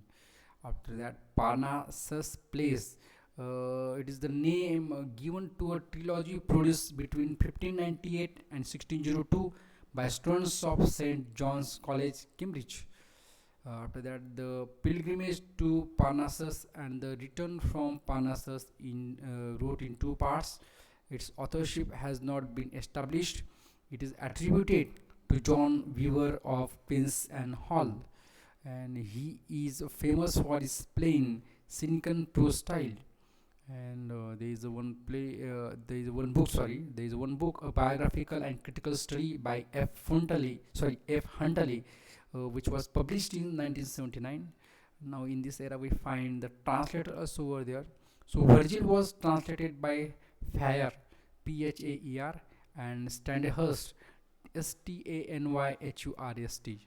After that, Plutarch's Lives by North, Ovid by Golding, Trevor and Chapman. Homer was translated by Chapman. Plutarch's Morals were translated by Holland. Castiglion's The Courtier translated by Hobby. The Palace of Pleasure by Pinter. And the Palace of Pleasure was a work which was used by Shakespeare, Marston, Webster, and Messenger. After that, Ariosto's Orlando Furioso, translated by Harrington. There were pamphlets were also there in this era. There is a flood of short acts on religion, politics, and literature. Most notorious pamphlets were in this era, such as Thomas Nash, Robert Greene, Thomas Lodge, and criticism also most important because a discourse of English poetry uh, mm, written by William Webb. It is the first historical survey of poets and poetry. After that, The Art of English Poesy by Puttenham. It is the first symbolic consideration of poetry as an art. So here the age of Shakespeare is completed. So here I want to stop the first part of the feast of English literature. Thank you. See you.